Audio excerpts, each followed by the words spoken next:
here to give my opinion and carry in. Oh.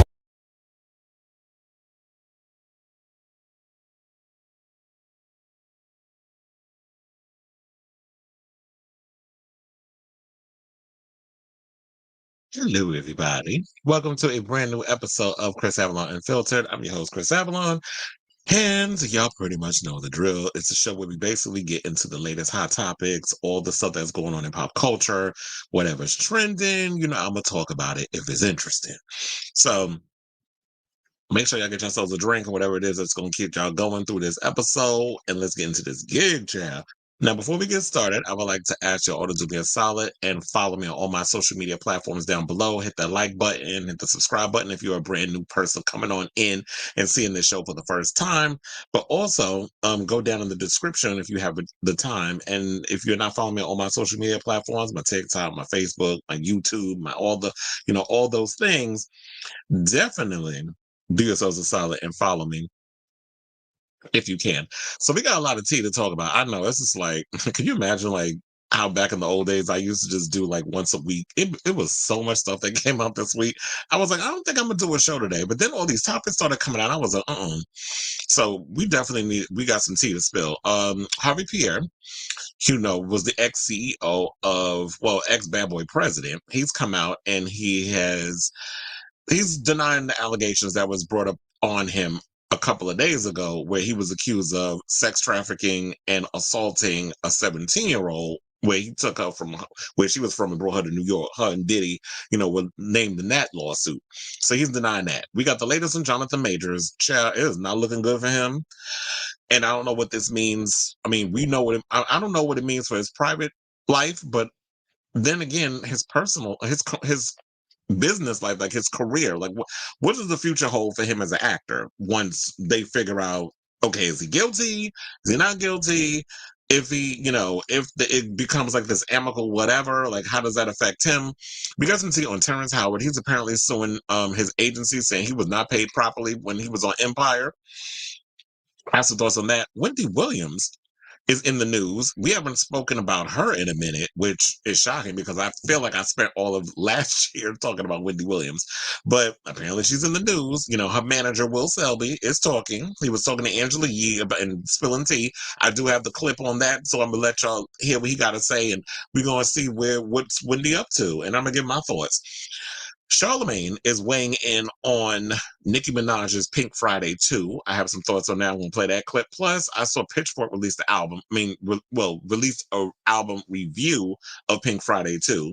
And I don't know. Based off of what they said, I actually kind of agree.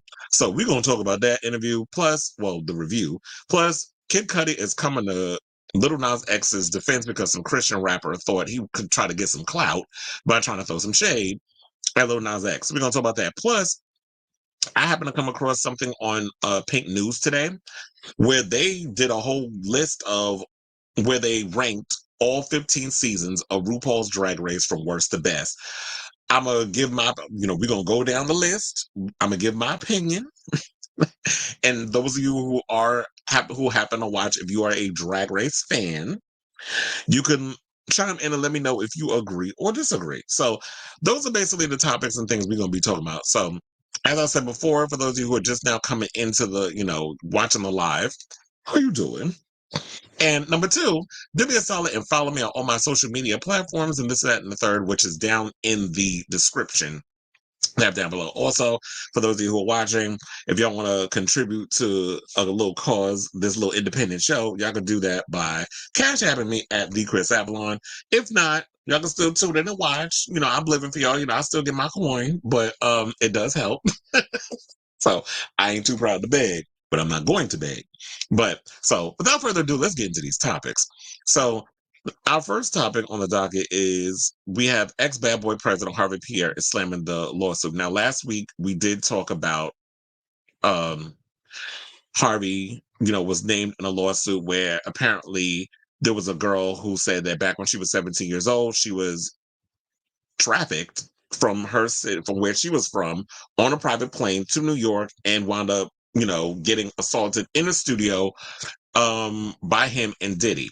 Now, what I forgot to mention, because that was like after the fact, and I guess I didn't get all of the information at the time, but what I did not know was that the girl, actually, she may be the first one to have photographic evidence of what may have transpired, because there was some there were apparently photos that she showed of her in the studio. So clearly she wasn't lying and she was there. Now, I don't know how you could prove sexual assault, but if the timeline and, if she has photographic evidence and there are things that they may be able to bring into this case, whatever happens beyond that, Diddy and Harvey, y'all in danger, girl.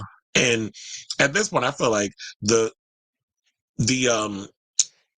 everything is pretty much, I feel like, been sealed. Like the fate of Diddy's been sealed. I believed it from the beginning. Like when the minute Cassie came out and said what she said, I was like, I believe it. He did it. I've heard things. And then when all these other people was coming out, I know it's hard to prove assault of any kind. But when it came to this girl and all this other stuff, I'm like, I'm not buying anything that these execs are saying. So, in a statement obtained by TMZ, Pierre denied the allegations and claimed he didn't participate in any such activities, while also stating the accuser is trying to get money out of him, saying, "This is a tale of fiction. I have never participated in, witnessed, nor heard of anything like this ever. These disgusting allegations are false and desperate attempt for financial gain." He continued by saying this. He says, "I will vigorously protect my reputation and defend my name. Those who know me recognize that these claims are not true." This sounds very similar to the same statement that Diddy put out the same day this suit came out against them two a couple of days ago. I think it was like maybe 2 or 3 days ago when that story came out. I believe it was Wednesday, if I'm not mistaken. So it just sounds like y'all just pretty much had the same PR person recycle the same thing, and all they did was just take Diddy name out and swap his out for yours. So as I said, was that Pierre was accused of luring a Detroit minor into a private jet in 2003 for a recording session with Diddy. The woman claimed the Bad Boy Records founder and Pierre S.a'd her in the bathroom. The lawsuit also claimed that Pierre was smoking crack cocaine from a Pepsi can as the woman was assaulted. Child, Pierre has denied those claims as well. Child, I'm not believing anything he says. I'm like, smoking crack out of a soda can. Well, I don't know how you smoke crack. I ain't never smoked no damn, well, I know the glass pipe is also meth, but I do believe, don't they smoke a glass pipe when they do, like, when they do the crack too? I see New Jack City. So, I don't even need to remind y'all what Diddy said. If y'all want to see that, y'all can go back in the old episode where I talked about it, and you can hear his statement, or go on his damn tight ass Instagram. And I'm sure, I'm guessing the post is still there, because people post things and they take them down. I don't be clocking his website enough to be knowing what he put up or what he don't put up. I don't care about Brother Love, but when it comes to this story, I'm going hard on this because I can't stand Miss Combs. And based off the shit he's done to people for the 3 decades he's been in the music business. And then I was saying before, like, people have been real quiet on what I've noticed, like, okay, if this is not true or whatever, so how come nobody's pretty much come to Diddy's defense? Why hasn't Mary J. Blige said something? Like, everybody, I've noticed people come out and denounce him, and that's her brother. And, she was the one that gave, read the video, what was it? When he won that award, I don't remember what the damn stupid title of the award was when he was at the VMAs. But I remember it was like, he got an award and she was the one that presented it. And then he had his kids get up there and give him the award. So I don't know what has transpired. Why haven't we heard from her? Why hasn't she said anything? And Carisha been real quiet too. She hasn't said anything regarding, what's been going on in regards of, their relationship. I heard 1 minute they together, 1 minute they not together. I guess it's some kind of arrangement they have. But if that's how y'all working, whatever it is that y'all working out, then I guess it's cute for y'all. But yeah, y'all silence says everything. So good luck, Harvey, and good luck, Diddy, because y'all are definitely gonna need some help with whatever it is that y'all got going on. Because I don't know. I mean, nobody's really checking on Harvey like that, but I guess because Diddy's in the news and Diddy's pretty much trying to promote this whole love thing and all that good stuff. I feel like that's what it's gonna hit him harder. And plus, we've been talking about 50 Cent talking about he's coming out with a a documentary. I call it Surviving Diddy because, you know, whenever you see all these stuff about people and accusations, like we had R. Kelly and all this other mess, you know, they call it Surviving R. Kelly, Surviving this one, Surviving that one. So Surviving Diddy. So that's what we got coming. And 50 Cent said that the proceeds for that is going to victims, which I think is good that he's using his magic for good, even though he's trolling, you know, Miss Combs over the mess that she was doing to people over the years. And, you know, so many stories have been coming out regarding of that. That's hard to keep up. But anyway, so let's move on and talk about our next topic, which is Jonathan Majors. So all that came up. I thought about doing this story yesterday, but there was so much that was coming out and going on in regards to hot topics. I was like, let me just save it for another day, and I can figure out what exactly it is, how I can come forward with this whole thing. So things is not pretty much, you know, in the beginning, I was like, okay, things may be looking a little cute for Jonathan Majors, but at this point, I think Jonathan Majors, speaking of Molly, you in danger, girl. I think you another one that count your days, sir, because I think your career might be done. And I was going to say I feel bad for Megan Good, but I don't. Because, girl, I don't understand why you aligning yourself with this man. And also, because didn't they say in the text message when she went and pulled the phone and she was laying on his lap or something or another when he was in the cab, when the incident happened, that she saw that some girl texted, which I could be in your arms or something right now. And they mentioned the girl was Cleopatra. And then all of a sudden now, before this trial begins, he's in a relationship with Megan Good. Was Megan Good Cleopatra that was texting him during the time when the whole arm bending situation? You doing the bending. When the arm bending situation, that was a Janet Jackson thing. If y'all know from the Tyler Perry movie, you know where I referenced that from. Where they had that whole situation, and then next you know they had the big fight, and then this is what has transpired since then. But child, the recent thing that just came out is that the text messages were entered into evidence of an incident that happened 6 months prior to the incident that we know about now because of the press and the whole arrest and all that situation. So People magazine says, in text messages between Jonathan Majors and accuser Grace Jabari, the Marvel actor appears to admit to physical violence against his now ex 6 months before Majors was arrested in March and charged with assault in a separate domestic violence case, saying, "I fear you have no perspective of what could happen if you go to the hospital." This is what Majors, 34, texted Jabari, who's 30, in September of 2022. "They will ask you questions, and as I don't think you actually protect us, it could lead to investigation even if you do lie and they suspect something." Well, that would probably come from the fact that you're a black man hunching a white woman. And you know how they like to make that look is the fact that there's this big burly black man hunching this white girl. And I don't know if we could blame it on the testosterone or whatever it is that you was taking, because I do not believe all them supplements that he was taking during the times when he had to bulk up and do the movies was natural supplements. I'm thinking certain it's Mr. Sir. I'm thinking Jonathan Majors was taking, he probably was taking like steroids or whatever the case was. You know, the Hollywood be trying to find ways to cut corners to get y'all to bulk up. So they were saying that in the text messages displayed to the jury and read into the record by Jabari on her fourth and final day on the stand on Friday, Jabari had assured Majors that she would not blame him for causing an injury to her head. She says, "I will tell the doctor I bumped my head." This is what she said as she, because she was reading it on the stand and she was crying. Now, they said at one point that she was unable to continue through her tears, so the ADA, Kelly Galloway, took over, saying that, "I will tell the doctor I bumped my head if I go. I'm going to give it one more day, but I can't sleep and I need some stronger painkillers. That's all. Why would I tell them what really happened when it's clear I want to be with you?" So now it just feels like, based off of what we're reading, is the fact that she was in an emotional and physical abusive relationship, because she did say that there were moments where it was like, oh, everything was great at one moment, and then he would gaslight, or he would say certain things, or he would kind of like be very cold towards her. And, when you do a lot of that emotional abuse and stuff, it does affect people. I think that hurts people more than the physical abuse, when you go and can be very cold and you can be very mean. Like, when it comes to people and you piss me off, I'm very much the type of person that will give you the cold shoulder and just act like you don't even exist in the room, which I know pisses people off more than I slap the shit out of you. So I don't need to go to the whole physical situation, because to me, hitting somebody is a moment of weakness and a last resort. When I was younger, I used to always solve problems and stuff with my hands. But as you get older, it's just like, Okay, so what's the point? Because me putting my hands on people and me doing those things, all it did was end me up, locked up in jail. Yes, I've been in jail before for assault.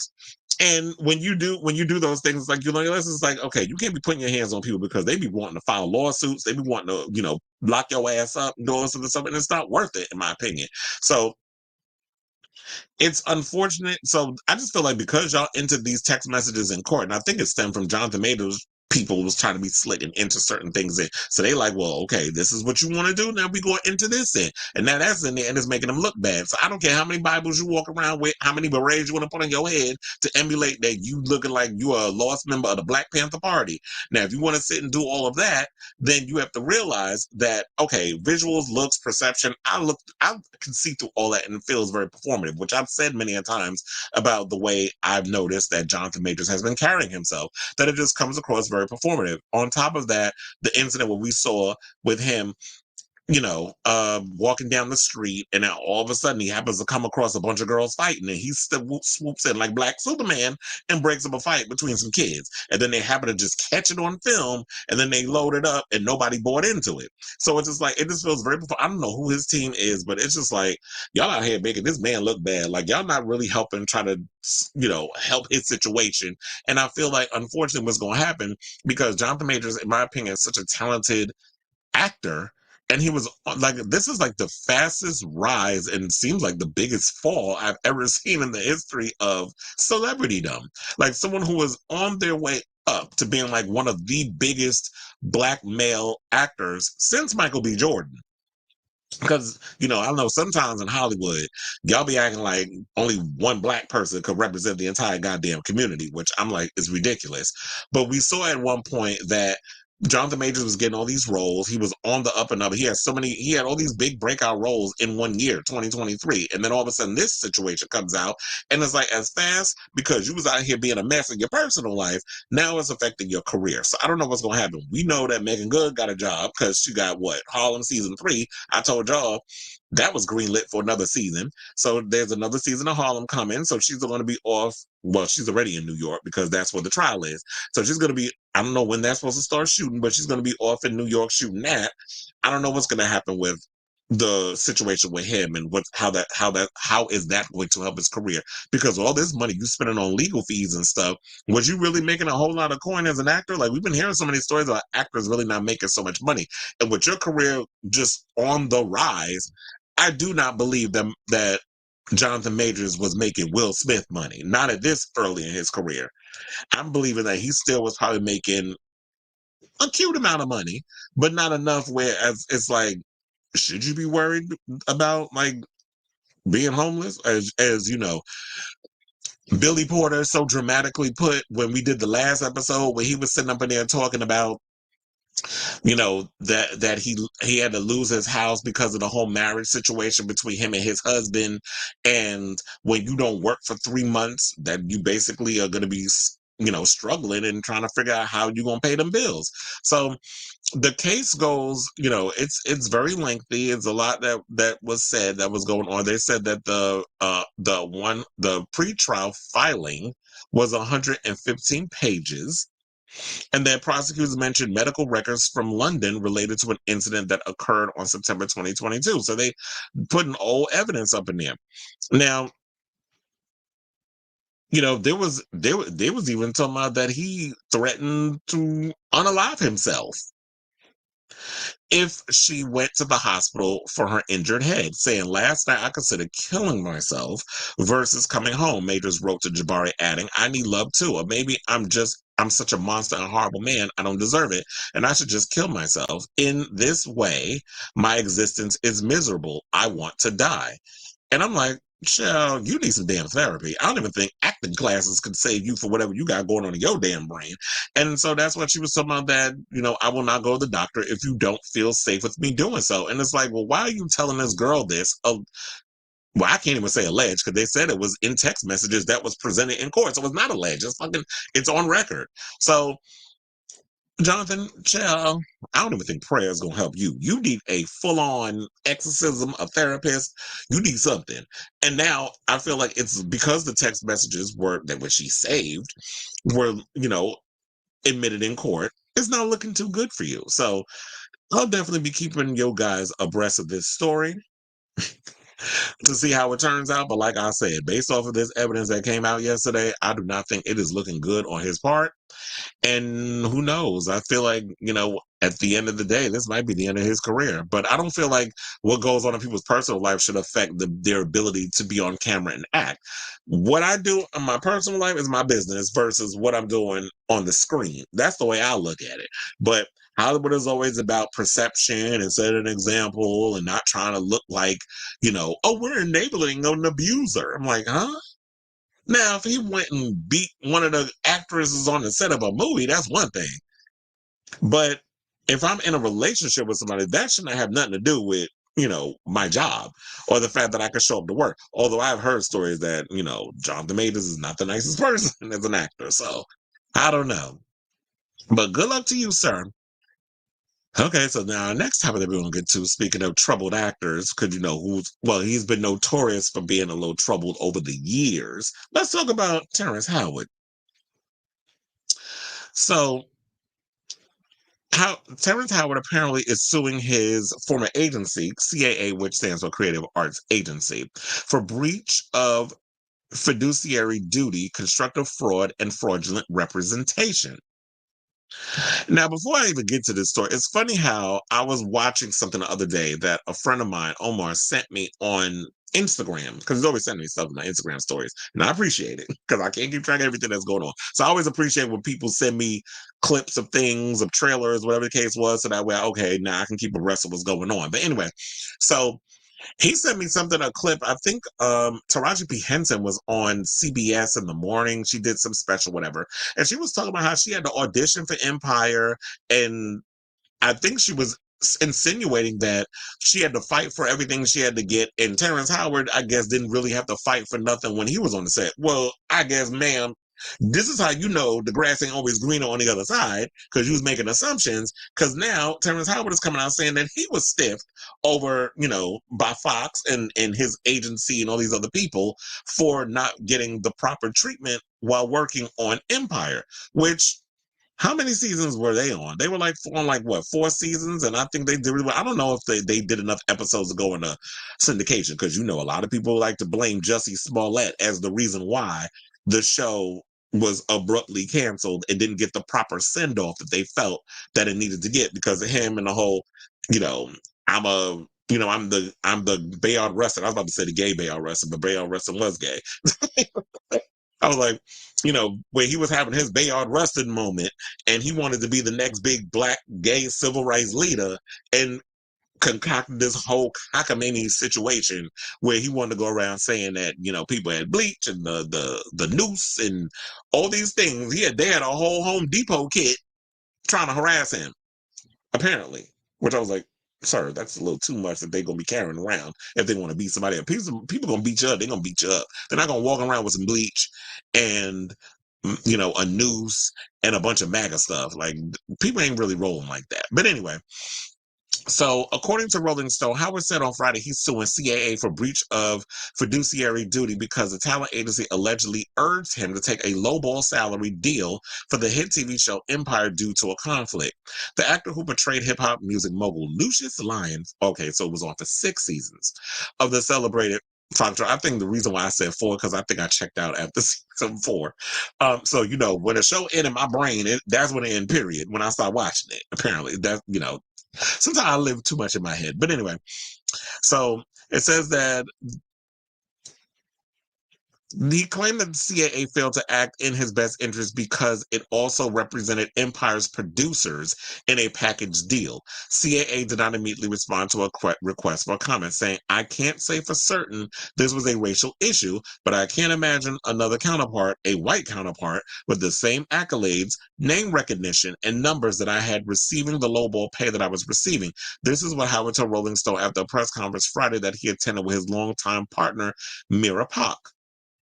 Now, what I believe what he's alluding to when he said that another counterpart, a white counterpart, he's alluding to actor Jim Parsons for The Big Bang Theory, because he said that Jim Parsons was paid significantly more per episode while he was on Big Bang Theory in 2015, when Empire debuted and eventually surpassed the sitcom in viewership.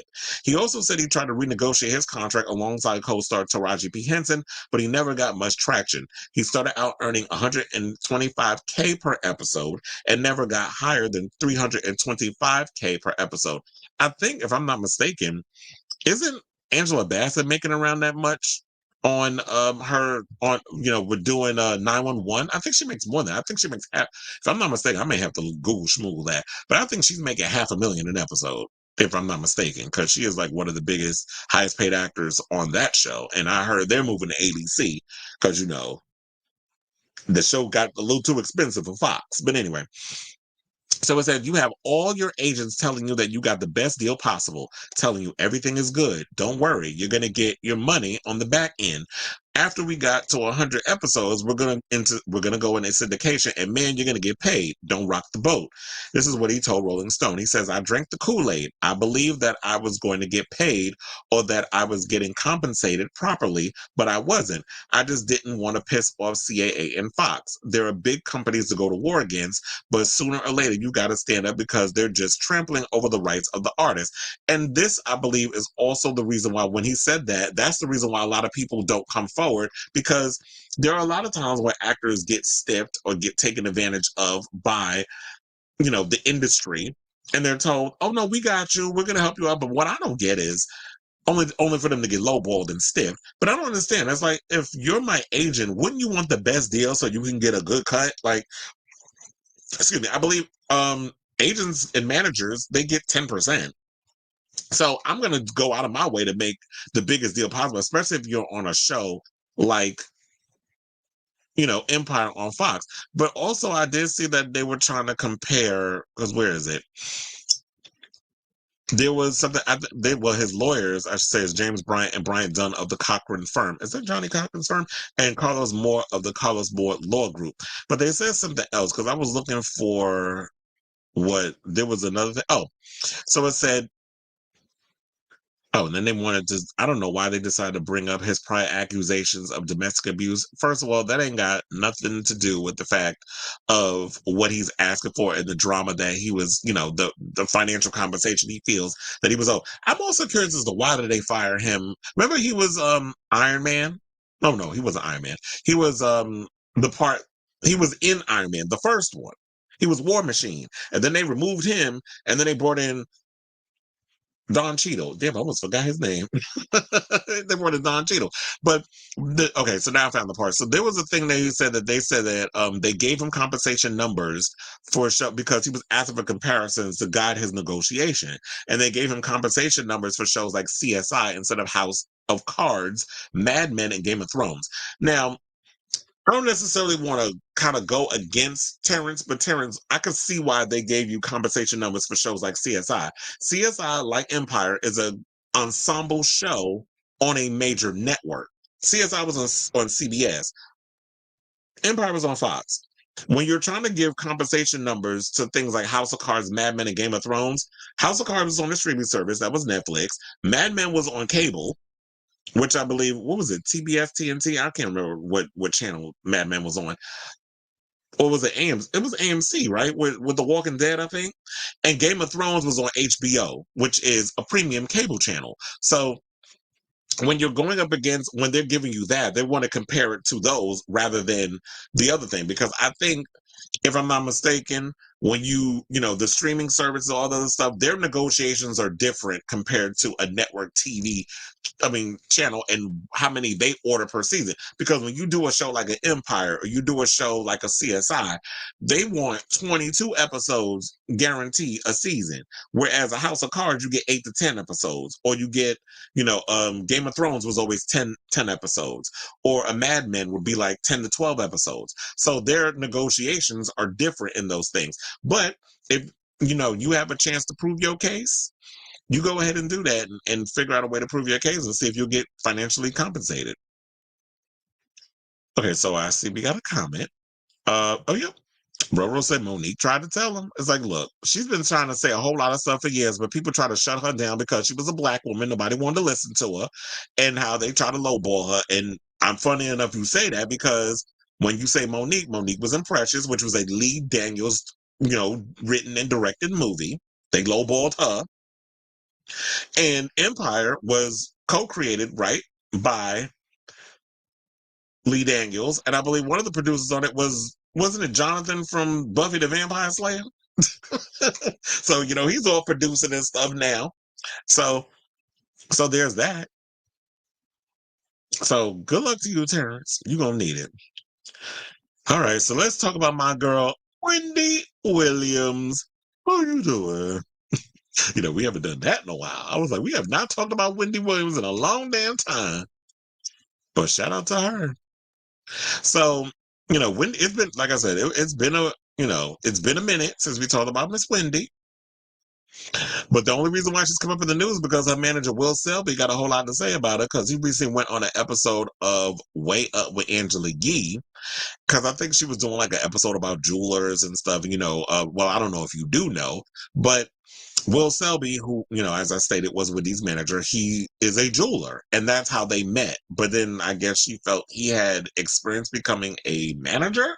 But then again, I guess I can't throw shade at that because did Kelvin Hunter have experience as a manager before he managed his wife? So Will was asked about, I think he was asked about Wendy, or she just happened to come up in the conversation. So there was a story that came out that apparently he admitted in the episode Way Up with Angela Yee that Wendy used him to make Kelvin Hunter, her ex-husband, jealous.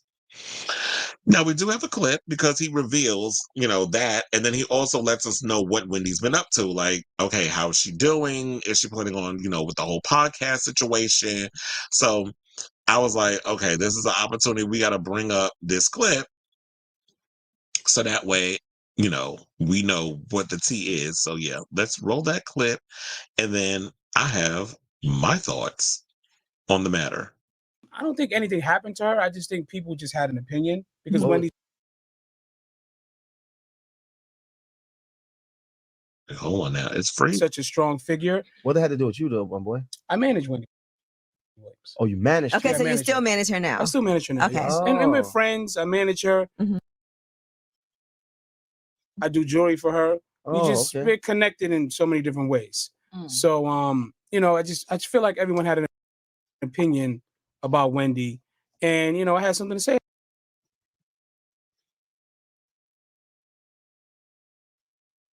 about it. Mm-hmm. But I realize I can't always respond to everything that I see. Hey, why is it freezing? Hold on. Let me refresh this and then start it over. Because I'm like, child, it was working fine before. Now I don't want to work.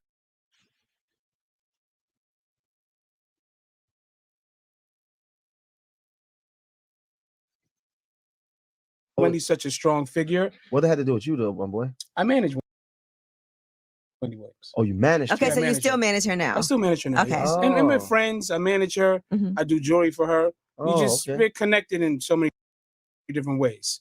So, I just feel like everyone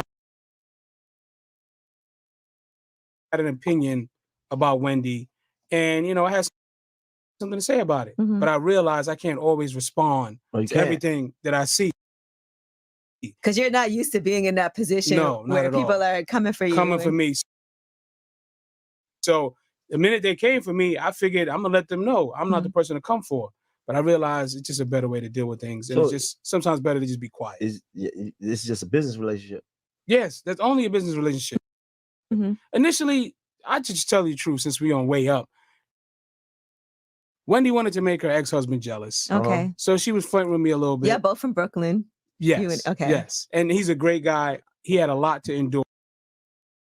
Or just dealing with Wendy hands-on, I know it's a lot. Okay. So I know he had to go through a lot. Mm-hmm. So I have nothing but the utmost respect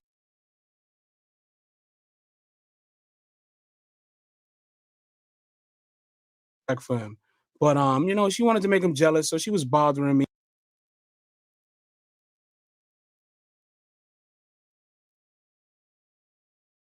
And she was, taking a couple of close photos and everything got leaked, and Did you go all the way close? though? Or what way? Like, no, not at all. Did you go? No, I didn't go anywhere. Pass go, no Monopoly, nothing. Ain't gonna know. No, he can ask. I don't mind him asking. Okay. I did nothing. I didn't even give her an extended hug. Okay. We're friends. We do business. I feel like I saw an extended hug. Nah, it wasn't extended. Okay. It just looked that way. Yeah, it was like 2 seconds. It wasn't, but it's just business. Mm-hmm. There's nothing outside of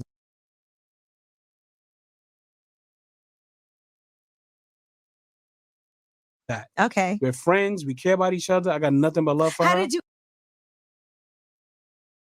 end up? So you started off as a jeweler, and then she asked you to manage her? Well,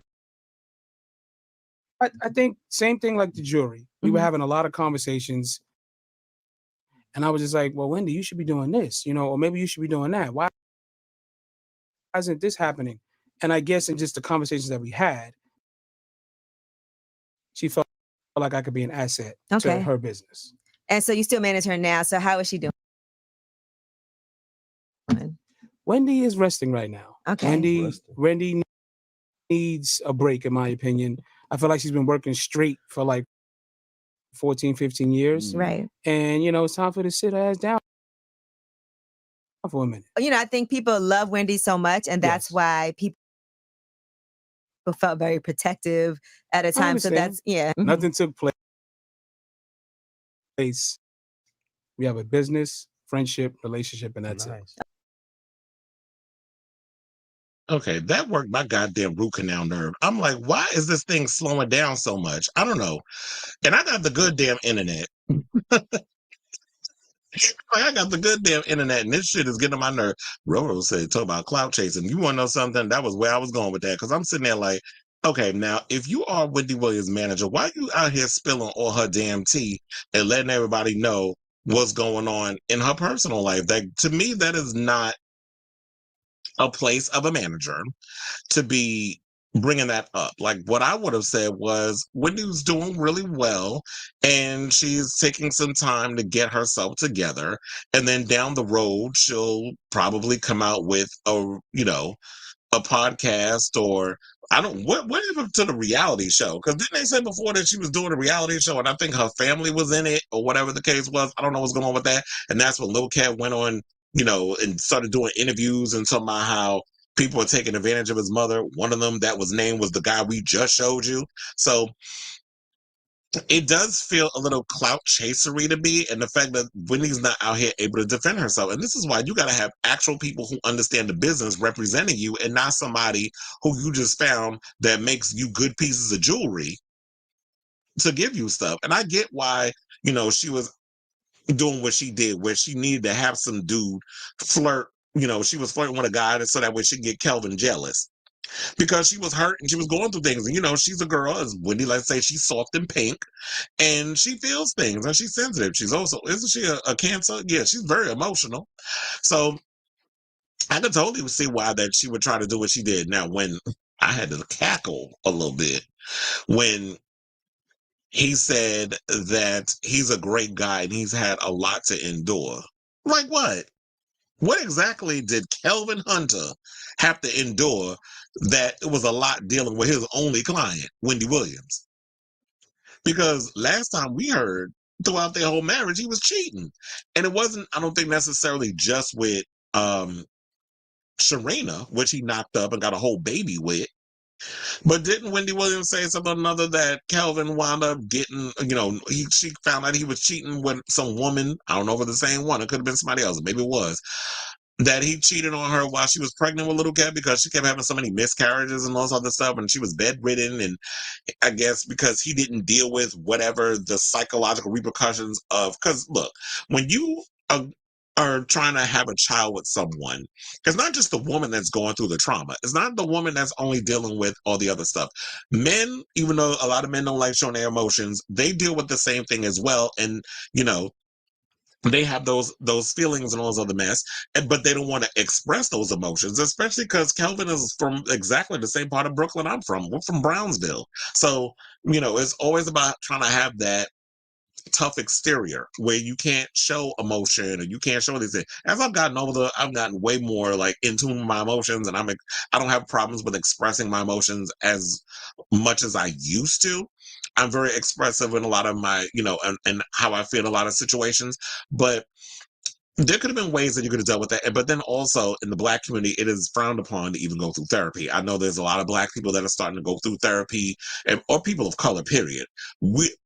Therapy is something that is frowned upon. More people I've noticed have started to go through it. And I'm seeing, like, when you go on a lot of podcasts or you watch a lot of shows, there are Black influencers who talk about therapy, who encourage therapy. So my mother's always encouraged therapy too. From the time that we were kids, like, we did therapy and we went to, family dynamics and all that other stuff when you have family problems or lack of communication, all those things. So those ideals definitely did help. And I remember my father was totally against the whole therapy thing, but I get it. He's old school. And like I said, when you talk about Black people, that is something that is frowned upon when it's therapy. We don't discuss stuff outside the house. What happens in the house stays in the house. We heard all the phrases.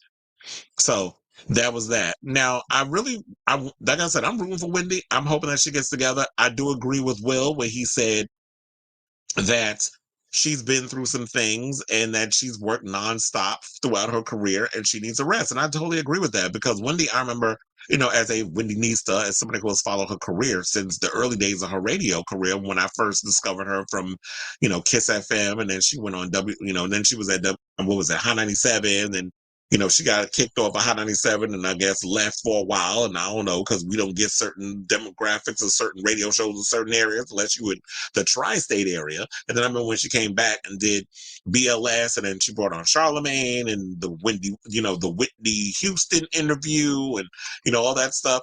So I'm glad that she's finally sitting her behind down and she's taking time off and resting and all this other stuff. Now, I hope that's the case.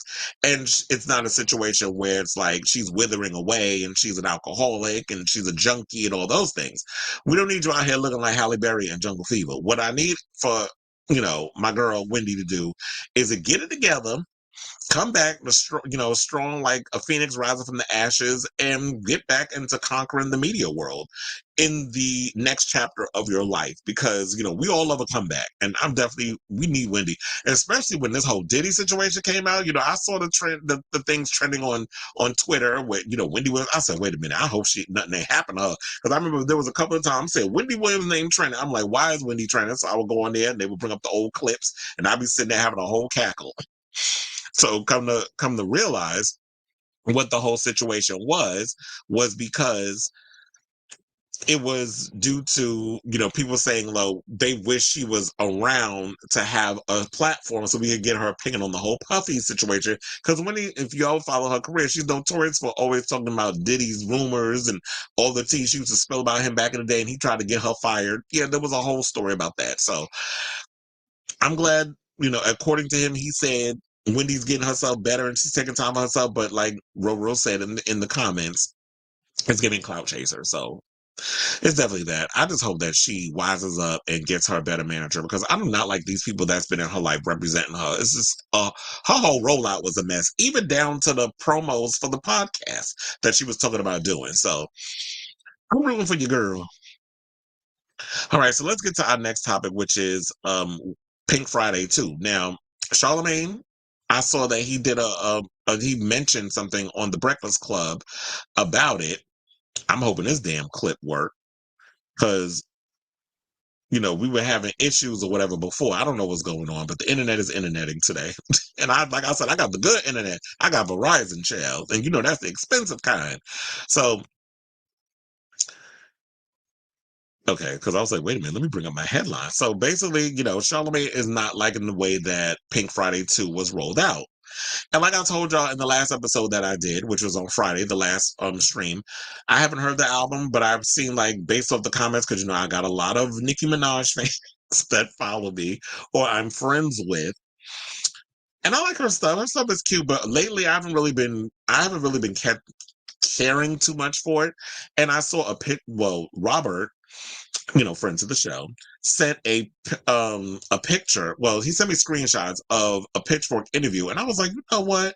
What Pitchfork has said about this album, I've been saying about her for a while lately, and I'm glad that I'm not crazy. I'm really good when it comes to observing things. So, they basically said they mirrored my thoughts. I'm gonna bring that up in a second.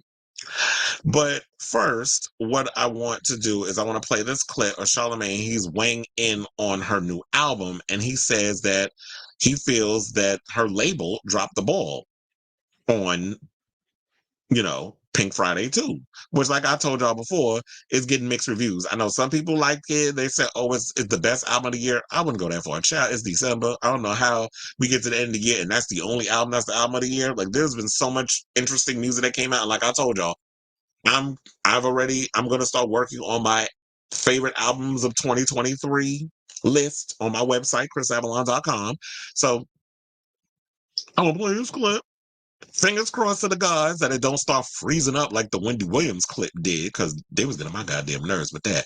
But then, yeah, I'm going to play what Charlamagne had to say, and then I'll give you my thoughts. I hate that, this album didn't have a bigger rollout. Like, I'm mad that the album just dropped. Like, we knew it was coming out, but it's Nicki Minaj. Like, I don't even know who she signed to. Universal still? I'm not sure. I don't know who she signed to, but whoever she signed to, it's just like, Nicki needed and deserved a bigger rollout. What did you want? What would it look record? like? Like, she got records on this album. Like, why wouldn't a single come out? You know what I mean? Like, why wouldn't a big video come out before the album? Do you feel like the Wayne album and Pushing the Dates and all that stepped on it? The label in general should have had a bigger plan for a Nicki Minaj album. Yeah, I am sick of big artists dropping and there's no rollout. Yo, the sad thing is when I seen it, I thought it was a surprise album because I forgot she was dropping. No. I remember she mentioned it. Because she mentioned it a couple of weeks ago, like you said, and she said, she's going to change the date because Wayne and yes.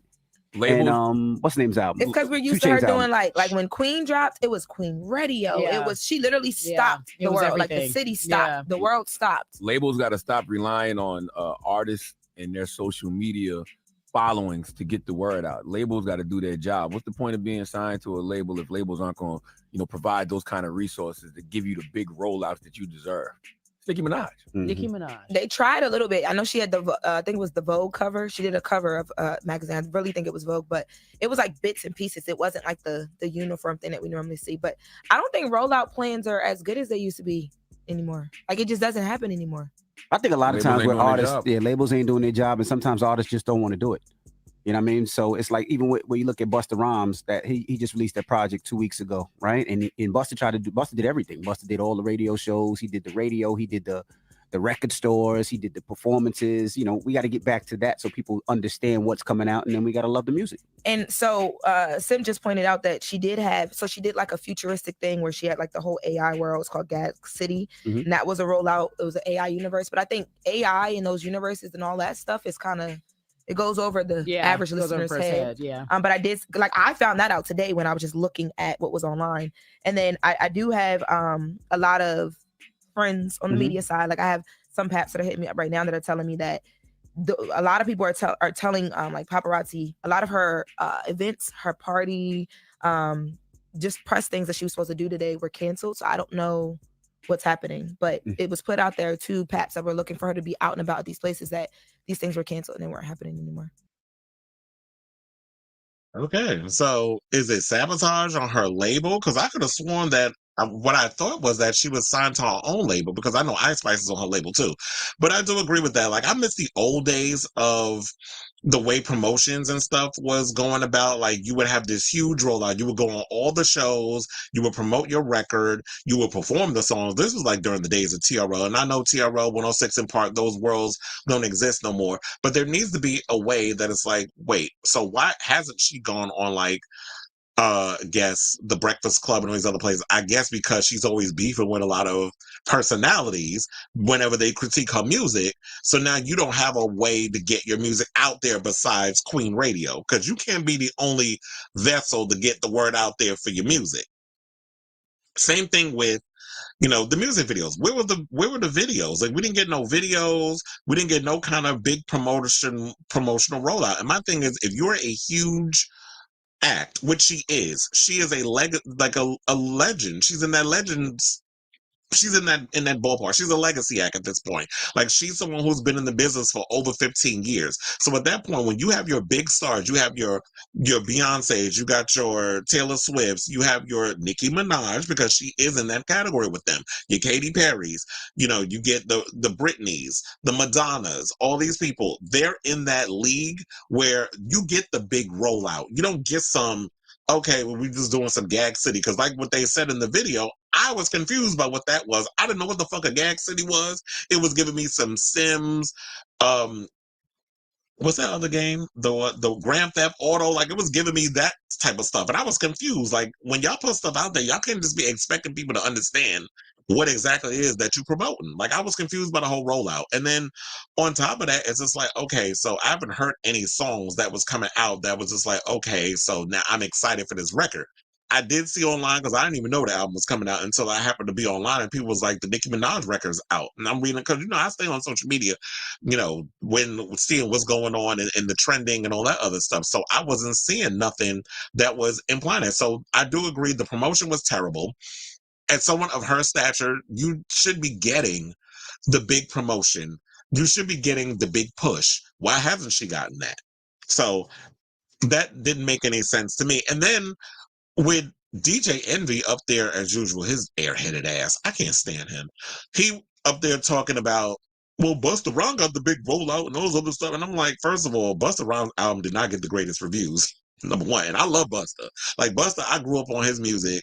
Busta is another one who's a legend. The fact of the matter was, for what I've heard, people are saying, like, because I remember at one point when he was at the awards, what award show was he at where he made that big old speech and it got all emotional and stuff? I think it was the BET Awards or something or another.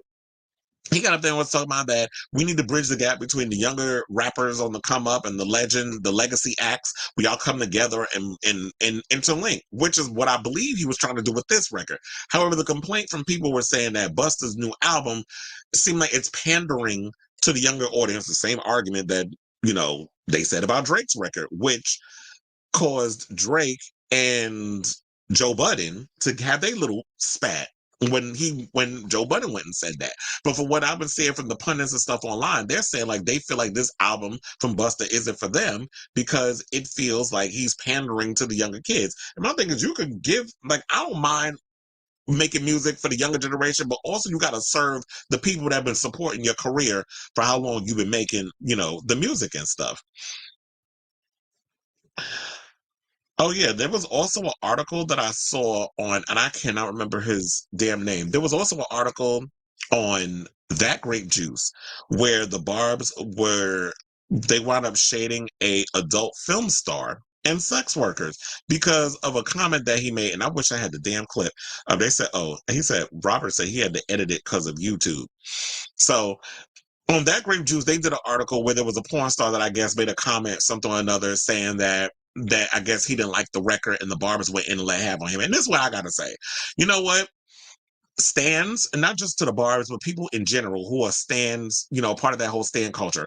You have to understand, if you like something, if you want to sit and eat the person doodle and be all up in the music and love whatever it is that they do, then that's great. You go ahead and do that. However, I don't think it's fair for you to go and tell somebody that their opinion is invalid, or you want to dox people, or you want to tell them that they need to go to hell, or whatever it is that y'all do, because I don't pay attention to that shit.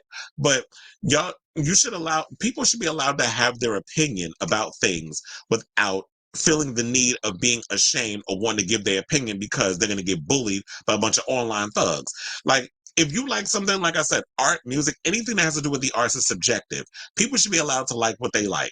I have artists that I love, like I said, I love Madonna. Do not particularly care for Madam X. And it's okay for me to say that. And if any Madonna fans want to come out and get at me because I said I ain't like the record, bitch, I know how to windmill. I know how to fight. Like I said, I'm from Brownsville, Brooklyn. I know how to throw down. So I don't like the idea of people saying like there's something wrong with someone saying that they don't like a record based off of you want to like something. But before I forget, let me get to this Pitchfork article. So I'm sure if y'all go on That Grape Juice, y'all can look up the article. I did post it on my Facebook page, by the way, the link to the article, but I'm not pulling it open now because I'm live and I want to focus on what I'm focusing on. So Pitchfork wound up giving Pink Friday 2 a 3.6. And they said the following.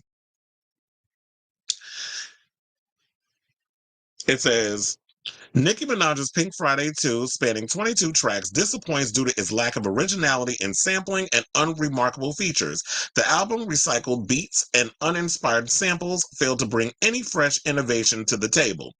Collaborations with featured artists add little to the album, lacking memorability and excitement. As the tracks progress, a sense of monotony sets in, making it challenging to differentiate between songs that blend together. Overall, Pink Friday 2 struggles to offer a unique and engaging musical experience, resulting in a forgettable addition in Nicki Minaj's discography. And that was the fear that I had based off of how, what it is in the past. And they go on to make a point of my fear when I said this, because they said this. It says, Nicki Minaj has never been afraid to speak her mind, but in the 5 years since her last studio album, Queen, damn, it was 5 years? The pop rap diva's penchant for controversy, including her now infamous claim that the COVID-19 vaccine might impact male fertility, has frequently overshadowed her actual music. Pink Friday 2, a sequel in name of her 2010 debut album, in many ways suggests that Nicki is going back to basics, but more often than not, the album sounds like the queen resting on her laurels rather than proving why she still deserves the crown. A decade ago, Nicki was largely an island unto herself in a male-dominated rap game. The success of rappers like Cardi B and Megan Thee Stallion has opened the gates for a flood of female voices like never before, many of whom owe an obvious debt to Nicki, but without the novelty of being the only major female talent in town, she seems to be struggling to redefine herself. Her recent collaborations with younger artists like Ice Spice and Sexy Red can feel more like clout chasing than genuine mentorship from one generation to the next. And that was the gripe that I had, where I had that fear about with the record, is the fact that I've always said with any legend artist or legacy act, when the younger kids come up and they look up to you as the blueprint, which in my opinion, Nicki Minaj has definitely changed the game in regards to female rap. And we have seen so many girls who have come after her follow that blueprint, but take it further. Same thing with Lil Kim. Lil Kim started out away with what she did with female rap, and so many other girls followed in what she was doing. And then we saw, them follow that. And Nicki Minaj took that torch and ran with it. And there's always going to be the next generation of a female rapper who's going to carry the torch beyond what has gone before. It's always existed in regards of music. There's always going to be that person that's going to take the torch further than before. It's no shade. It's just the way the business is. And that's just life. Everybody has their turn, for the most part. But when I was like, yeah, you should have taken those opportunities to come up and work with a Megan Thee Stallion, or work with this girl, or work with that girl, and mentor them. It's no competition, but there seems to always be this thing, especially in the industry, where y'all want to make girls fight up against each other. And it didn't help with some of the stuff that she says, and they're saying on the album she's still beefing with other rappers. Like, why are we doing that? You've made your point and you've done these things before. And I always feel like when you're at a certain status in your career, you don't need to prove nothing to nobody. Like Beyonce said in the damn Renaissance movie, she ain't got nothing to prove. What she got to prove? She's been in the business for 3 decades. She done enough that she need to do to solidify her spot in this world as an artist. I did cackle when people tried to say that Pink Friday 2 was on the level of Renaissance. I was like, first of all, y'all tried it. Y'all really tried with that reach. I'm like, do we need to get the rheumatoid arthritis doctor on the line? Because that reach that you did, you must have pulled the damn muscle. There's no way in hell that album is on the same level as a Renaissance. Renaissance, to me, like we've had within the past year that it's been out, it's created such a movement in regards of what it's done regarding to get people interested in even wearing silver. Like I said, not everybody can rock silver. And look, y'all done pissed off the damn thrift stores because they can't get rid of them outfits y'all bought. So I say all this to say is like, you know what, Nicki, at this point, like really this, and especially when you name your album Pink Friday 2, I feel like that you've put yourself in a position where when you name something as iconic, as a sequel to an iconic debut album, you set yourself up to where the bar is way up here. And I feel like when it comes to major artists, people who have had like a long steady career, the bar is always set high for you versus just a regular Joe Schmo person that came out. Like Dua Lipa, She don't have no bar that's set, or does she really have a? I was like, do she have a bar that is set? Well, I guess after that Future Nostalgia album, people are highly anticipating this new record, but she's not at a place of like a Nicki Minaj or whatever where the bar is set to the point where it's like, okay, now the bar for Cardi B is set, because with that first album that she came out with, people still waiting. Okay, girl, what you bringing with the second? Instead of being online fighting with every goddamn body and your ex, soon to be ex-husband or whatever, and talking about you ain't get your sauce from Chick-fil-A. Where's the music? Where's the sophomore album? So I know her bar is set extremely high for this sophomore album. So she's got a lot to live up to, and she's got to deliver. And people are feeling like it's not that Nicki didn't deliver on this album, and it's okay. Like, look, she'll get out there, she'll tour the album, she'll give y'all a show, she'll perform and do whatever, and she look, and that's that. And we can't deny her impact on the industry, and she's got to get to a point where stop worrying about all these other people that's clicking at your heels. Don't worry about the Megans, don't worry about all these other celebrities, these other rappers, and do what you do. Stay in your lane, do your music, give your energy and your time and all that other stuff to your fans, the ones who will truly stick by you regardless, and don't worry about what other people are thinking or what they're going through.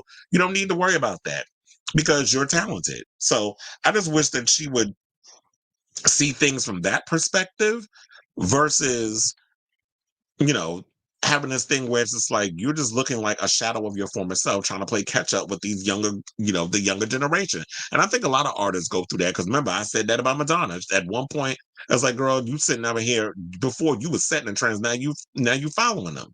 And then you trying to play around and mess with these other people. And it's like, girl, I need you to be at what like Cher said, she was always at the cutting edge of getting, what was the next up and coming sound that everybody, is going to be knowing about. And Madonna would jump on it, and it was like, okay, so now I see that, like, people paid attention to, people weren't really into like the dance and electronic music until Madonna started playing in that wheelhouse. So there's that. So Robert says, they blame Maluma for changing the direction of the original album. Wait, what was the direction of the original album? I mean, I know she was doing like the whole Brazilian type of vibe, the fado music. And yeah, at one point, I do agree, they tried to make Gaga, even though she won't admit it, they tried to make Lady Gaga into the next Madonna. And it didn't work out that way, and they tried, but they failed. And it's like, you know what? Yes, Gaga is the better singer. Yes, she can play classic piano, but what Madonna did is in a class by herself that cannot be challenged. So many people can emulate it. She's a classical performer. Like, she's a classically trained pianist. It's kind of like with me. Like, when I was a kid, I learned how to I was a classically trained piano player, or pianist, as we like to say. So I get that, versus whereas like I can't read sheet music. I had to hear it. Like, I learned playing by ear. That was how I basically learned how to play music and all that other stuff. So I say all that to say good luck to you, Nicki. Now there's some drama going on with, okay, so remember last time we talked, Lil Nas X, hold on, let me change my banner. I was like, where is my banner? Okay. So, let's get to our next topic. So apparently, Kid Cudi had to come to Lil Nas X's defense. So remember a couple of episodes ago what we talked about with Lil Nas X saying that he was in his Christian era, which apparently people had a problem with because they said, oh, it's not an era, or whatever the case was. When he's saying Christian era, that is a gay term, because now era is sort of like the term that we use in the community. If you watch RuPaul's Drag Race season 15, era was basically a word that Mistress Isabel Brooks used for every little thing that was going on. So she's like, oh, I'm in my mean girl era. Oh, I'm in my Miss Congeniality era. So that's basically what he was talking about when he was saying Christian era. Like, he basically wrote this song where I guess he was being vulnerable, and he was going through all these emotions and dealing with a lot of stuff that he was dealing with in life, and projected it in a song. Now, of course, you got the gatekeepers of church and Jesus, people who act like they got him on speed dial, and that they best friends with the man, like they're gonna let them all in first class when they die, was up in here talking about that he was making a mockery. Clarice wound up trying to jump in on the conversation when he probably ain't hear the song and probably didn't even know what the hell Lil Nas X was talking about. He just felt he needed to jump on some shit for clout. So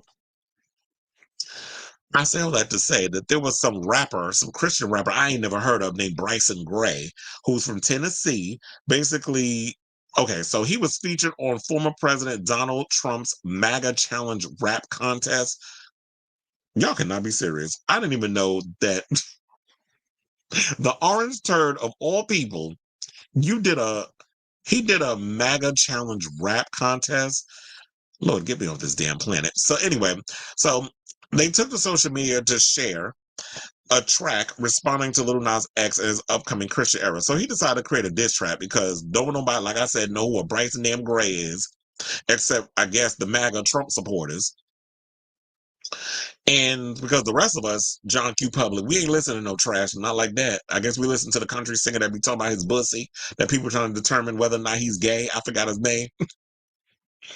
So, yeah.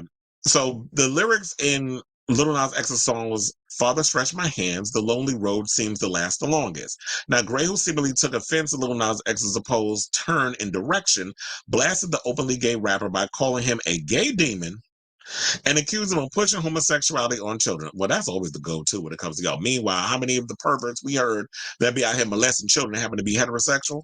I'll wait. That's always been the statistic, but you always get these crazy ass attention seeking heifers that sit out here and spew a bunch of BS and lies for some clout. And that's what he's doing. But y'all want to call Lil Nas X a gay damn demon? I mean, why do you think he was out here twerking on the devil in his Montero Call Me By Your Name video? Because y'all done said that when you imply that gay people are going to hell, that we're demons, that, were sodomites and all of this stuff, mind you, last time I checked, there's some women that take it up the butt too. So I don't know why y'all be out here thinking that only men do man-on-man butt fucking. Women do it too. Some of y'all are into the anal. I've seen the straight porn movies. And I've heard stories from women in real life. So he basically said, God, do I even care enough to read his rap? I don't. So Kid Cudi caught a stray in the video when Gray rappers like Kid Cudi, he put on a dress just to make some wealth. Don't even rhyme. So now Cudi infamously wore dresses during his performance of Sad People, on Saturday Night Live performance, and then again at the 2021 CFDA Fashion Awards. Now, everybody who knows that wearing a dress is not just a fashion statement for women. If you look at fashion history, when men would wear like heels or skirts or those sort of things or wigs, it was always it was actually expression of wealth when people wore certain clothes. And I don't know who in their mind said that dresses or whatever the case was, I mean, depending on the design, that it's specifically for a gender. Because now if a woman wears a pantsuit or a woman wears pants, you're trying to say they're trying to be dudes, like it doesn't make sense. But you can't argue with the ignorance sometimes. So Cudi caught wind of the bar and opted to respond to the track on X, formerly known as Twitter, with the "What you saying F me for," and it was like a gif of 50 Cent before writing, with a crying emoji, "Catching strays, God ain't have nothing to do with this." So Nas also issued his own response on the cipher on his X account, writing, "I made one snippet about wanting God to give me hope a few days ago, and already like 5 Christian rappers have conceptualized, wrote, recorded, and shot music videos in a grandma's basements for diss songs about me. We really bad." See, and then they wonder why that Lil Nas X be trolling, because he don't just be out here. I think that sometimes, you do be doing too much when it comes to the trolling, and I have criticized him for that. But I feel like that his complaint is valid, because there are people out here who be purposely trying to troll him or piggyback off of his success because it's like, oh, if I come out here and I diss Lil Nas X, it's going to get me to go viral. It's going to get me to get attention. So they trying to piggyback off this boy's success, even if they don't even believe in the BS that they spewing on social media. They're going to do what they can to try to get their 15 minutes off of this boy's success. So that's what I feel like it is. And it's like, well, what does Kid Cudi got to do with the conversation? You don't know nothing about Kid Cudi's sexuality or what he's into or whatever the case is. Just because he's wearing a dress, you thinking like, oh, he's gay or something, and so you're implying something that may or may not be true.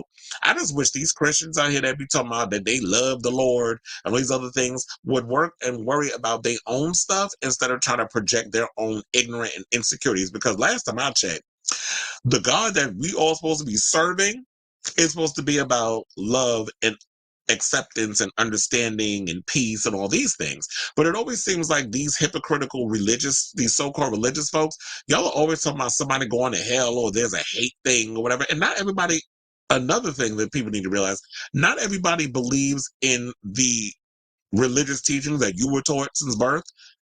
Because some people have their own individual things. Like I said, for me, I was raised Roman Catholic, but I follow a more spiritual path. I also learned how to mind my goddamn business and don't be worrying about what people be doing in their own bedroom. I could give two shits and a flying fuck what you do in your bedroom. What you doing over there ain't got nothing to do with me. And I really wish that these people that be worrying about their own kids so damn much being affected by sexuality or homosexuals, I wish I would raise y'all kids all the other times of the day instead of only worrying about them on that part. So I say all that to say, Nas, you keep doing what it is that you do. You make sure that this upcoming sophomore album is going to give what needs to be given. And we'll see if, because that's another one that we was talking about. Like we was talking about Nicki Minaj before with the highly anticipation for the record. The sophomore album is always the make or break record. So, but like with Cardi B, is about to make a break with her upcoming album that's supposed to be coming out in 2024. We'll see how that goes. And same thing with Lil Nas X. Like you have a lot to live up to because you got all this hype and everybody was talking about the shenanigans and all the drama and all the things that, you've been overhyping and the trolling and all the other stuff. And yeah, you're getting a lot of attention, but we have to see can the music live up to all this hype that you're being given, in what it is that you do. So good luck to you. All right, so let's get to our final topic, which is RuPaul's Drag Race. So Pink News, shout out to them, did a countdown, like a whole listing of, because we have season 16 coming up in January, I believe January 5th. And I'm sure RuPaul's going to be releasing new music. So they released their list of top 15, which seasons in order from the best, well, from the worst to the best. And I looked it over and I actually kind of agree. So, with the new season 16 coming up in 2024, I believe they're also holding auditions for 2017. For 2017, for season 17. So if y'all are some queens that want to actually get y'all videos in and your tapes, you better get them going because I believe January is the cutoff date for season 17. So y'all might want to get those seasons up and running because they start filming the new season in the summer. So with 16 seasons under our belt, we got a bunch of damn spinoffs, from Sweden, Mexico, Brazil, Germany, Canada, Spain, you name it, it's all there. Which I even said I would prefer if RuPaul came and just left the Down Under, find a Down Under drag queen to host that show. Maybe like what the hell was her oh my god, I totally forgot her name and it was just in my head. Corny Act. Why don't you have her do it? And then you just I need her to do Canada, UK, and the American versions. I can't with those girls over in Canada. I cannot. They irritate me. So I would really like for Ru and Michelle and them to come over and do Canada and maybe just get like one more person. Maybe y'all can keep Brad Goreski. But get rid of Brooklyn Heights is just not giving what needs to be given. And I cannot with Tracy and all that filler she got in her face. I'm like, girl, what did you do? But anyway, so we got 14 new queens coming out with season 16. We already did our whole breakdown of in a prior episode, a couple episodes ago, when it first came out, that the Meet the Queens. I did my whole thing. You could definitely check that video out if you haven't already. So what they said was, so now when we get to number 15, let's go and start without further ado, just get into the whole countdown. So number 15 for RuPaul's Drag Race, is season 1. And season 1, I do agree because, child, that budget was a mess. They said they put Vaseline on the screen. The lighting was really bad in season 1, although I do like it because it's so rough around the edges. And I believe they said that they shot it down in the basement of World of Wonder Studios. So, it was a small little independent season. And I like, when shows are like that. So we become so spoiled with what RuPaul's Drag Race has become. But we saw that, when you look back at that old episode, the old seasons, you see what the show eventually has become. So I'm proud of where the show was back then versus where it is now. Like, we've seen the growth. And yeah, that season basically gave us, BB Zahara Benet. She won. Nina Flowers came in second as the fashion icon. Nina Flowers is doing good for herself. I know I have friends. Well, duh. My friends, DJ Biosounds, Carlos Figueroa, and Ted Bishop. They're DJs. They're really good friends with Nina Flowers. And I be seeing the pictures, and they go to the circuit parties whenever Nina's in town or wherever she's at, and they support her. So Nina's out here doing her thing as a DJ, and she don't need Drag Race. But so she's successful in her own right. And plus, gave us Tammy Brown. Tammy Brown will always have a soft spot in my heart. I love me some Tammy Brown. And so that's what I love about season 1. And Chanel, who, word on the street, is going to be on All Stars 9. So definitely look out for that too. So that's what I love about season 1. Season 1 was great. And I'm trying to remember. We didn't. And the good thing about, I don't know if this is a good thing, but season 1 is like, we didn't get the iconic challenges. So we didn't get Snatch Game. We didn't get the Rusicals. We didn't get those type of challenges. So we didn't get those till down the road. And now what they said was the best lip sync for that season was BB Zahara Benet versus Angina with Stronger by Britney Spears. The best look was Nina Flowers' Drag on a Dime, because she was the fashion queen of that season. And best moment was Tammy Brown reading RuPaul for Filth at the reunion. So my excuse your mouth. So that was an iconic moment. And what I have to say about that whole thing too. Oh yeah, and then let's not forget Angina, when she was, I believe, the first girl to come out as HIV positive. And we've had other girls who have come out and talked about their HIV status, but she was the first one in that season to come out and say that she was HIV positive. Okay, so now number 14 is RuPaul's Drag Race season 13, which gave us Candy Muse and her infamous fight with Tamisha Iman, and the bitch tracks that follow with that came out of that. And then we had the iconic lip syncs between, not between, but courtesy, I should say, of Denali and Lala Ree. And Denali, I believe, was the lip sync assassin of her season. And I think, if I'm not mistaken, Denali was the first one I started, on the stage when they were doing the battle. She was doing the duck walk and a lot of stuff long before Anitra walked her fucking duck. So we had all of that. And then plus, we had, Simone, who won her season. Rose Gave Me My Life. So we had a lot of good New York queens on there. And then, of course, but the thing I will have to say that I did not like during that season was the stupid Pork Chop Lounge twist. Well, they was like, we're going to eliminate Elliot with 2 T's, which I've heard she is problematic. I'm not going to get into all of that, but I didn't like the idea. It was like, okay, so we're going to do this pork chop thing, and Elliot with 2 T's was eliminated, and then we've come to find out she wasn't eliminated, and she was brought on, which irritated the girls. So that whole situation didn't work. And so they basically, and that was also, I should point out that was like the one where they stretched out the seasons, where it was like, it took damn near 4 episodes for anybody to be eliminated. Plus, that season was filmed during the height of the COVID-19 pandemic. So that means the girls had to shoot their finales. They couldn't shoot it in person. So it didn't really feel like the show during that time. So it was a hard period. And they said the best lip sync was between Denali versus Kimora Hall, which was the 100% Pure Love lip sync by Crystal Waters. I love me some Crystal Waters. I love that thing. And that's when Denali did her duck walk. And Kimora Hall wore that damn gown. That's like, girl, you can't move in that. So you were pretty much done. Then, we had they said best look was Got Mick's finale Eleganza. Oh yeah. Also, that was a season when we got Mick, who was the first female to male, trans male drag queen that they've had on the show. And best moment was RuPaul laughing for 1 minute straight at Utica denying and then admitting to smoking weed. Yes, that sequence lives rent-free in my brain. I love that basically that whole situation with her and that whole lipstick cut. And then you hear RuPaul's stupid that cackle is everything though. Okay, so Rolo says Willem says Ru isn't here for Corny act at all. Oh, if you know some tea, definitely tell me that. Well, you know what? One of the things I have to say is like, I love Willem because Willem always spills tea about RuPaul. And I told y'all, Willem is so damn petty because I told y'all her studio is literally across the street.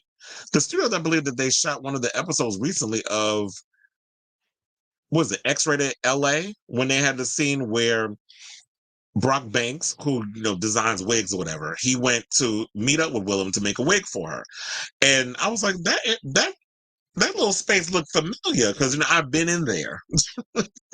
I've been in Willem's studio. So across the street is World of Wonder, which I took a picture in front of them and in front of that place, and it's cute or whatever. But it's like one of the things I love is that he's always not afraid to Willem.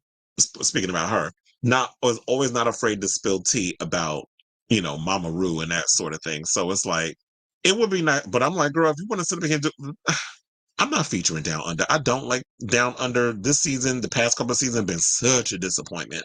So I really can't get into it. So anyway, so let's move on because we still got a long way to go and I don't want to get a little too long-winded on this thing. So anyway, so number 13 is RuPaul's Drag Race season 14, which came out in 2022. And that was basically, the whole drama with Diabetti, who, a lot of people were saying she was problematic, where it was like Diabetti and Orion Story were both eliminated and they brought them back. So we were doing that crap again, which I hate when y'all eliminate people and then y'all bring them back. But Diabetti, I know she was polarizing during her season. I remember, Bosco was told to sashay away before they did that stupid It's Chocolate thing. Because remember, she ended up winning the It's Chocolate thing where they had to rip the thing off in chocolate, and then she had the golden ticket like this fucking Willy Wonka.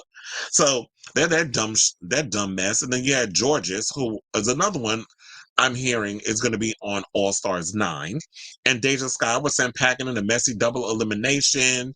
And then there was a top 5 instead of a top 3 or 4. So that whole season was a mess. Because I remember I was telling a friend of mine when I was talking about the other day, because I told y'all literally the day that they announced the season 16 queens, I just told a friend of mine that I had literally just finished watching season 15. I told him, I was like, I think I'm going to watch season 14 because I did skip over that one to go and watch the season 15 again. And he was like, season 14 wasn't really that good of a season. And then when I started doing the thing and then I'm reading the article, from Pink News or whatever, I was like, you know what? He was right. That basically it wasn't a really good season.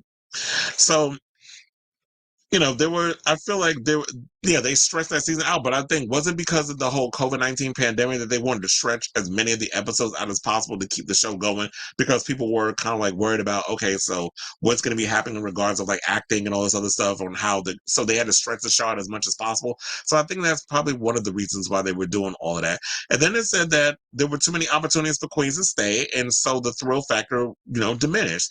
They said throw in a rock bottom. Oh yeah, that Snatch game was terrible, I have to say. And then they got rid of Cornbread, but her drag, what was it? Her drag sister or whatever's on the show. Child, I heard word on the street is Cornbread's, Miss Jete. From Cornbread's family. I heard she's the pork chop of season 16, and she going first. That's what I've heard. Don't quote me on it, but that's the word on the street. But anyway, so, Willow Pill won her season. I love me some Willow Pill. So it was well deserved. I loved her, the very first episode where they had the girls do their talent show and all that stuff. That was hilarious when she threw the toast in the tub or whatever, was eating spaghetti and meatballs and that sort of thing. So that was cute. So I definitely love that. But I also forgot to mention is not only is Georges on All Stars 9, and Angeria Paris Van Michaels is another one who is supposed to be on All Stars 9. So there's going to be 2 girls from this season, and hopefully they need to redeem themselves. Because if anybody needs to redeem themselves, it's a lot of the queens from that season. That season was just not a good season, in my opinion. Now it says best lip sync was Georgia's versus Orion's Story, My Head and My Heart by Ava Max.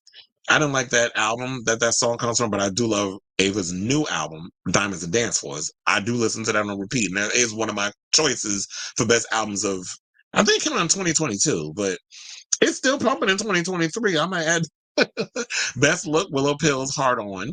Best moment, Lady Camden pretending to fall over during the chaps on the runway presentation, only to reveal a Freddie Mercury mustache. So that's their choices. So now number 12 is RuPaul's Drag Race season 10.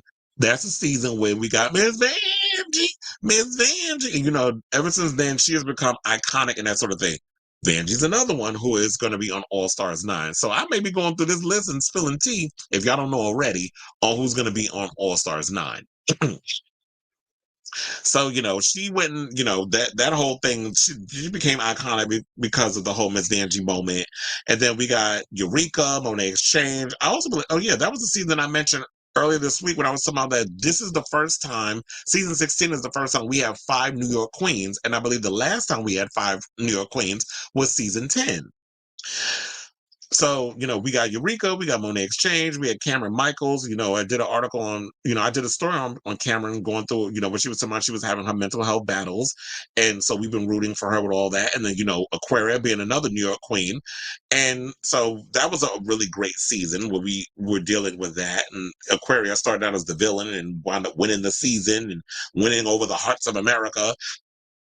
And Eureka being problematic and all this other mess.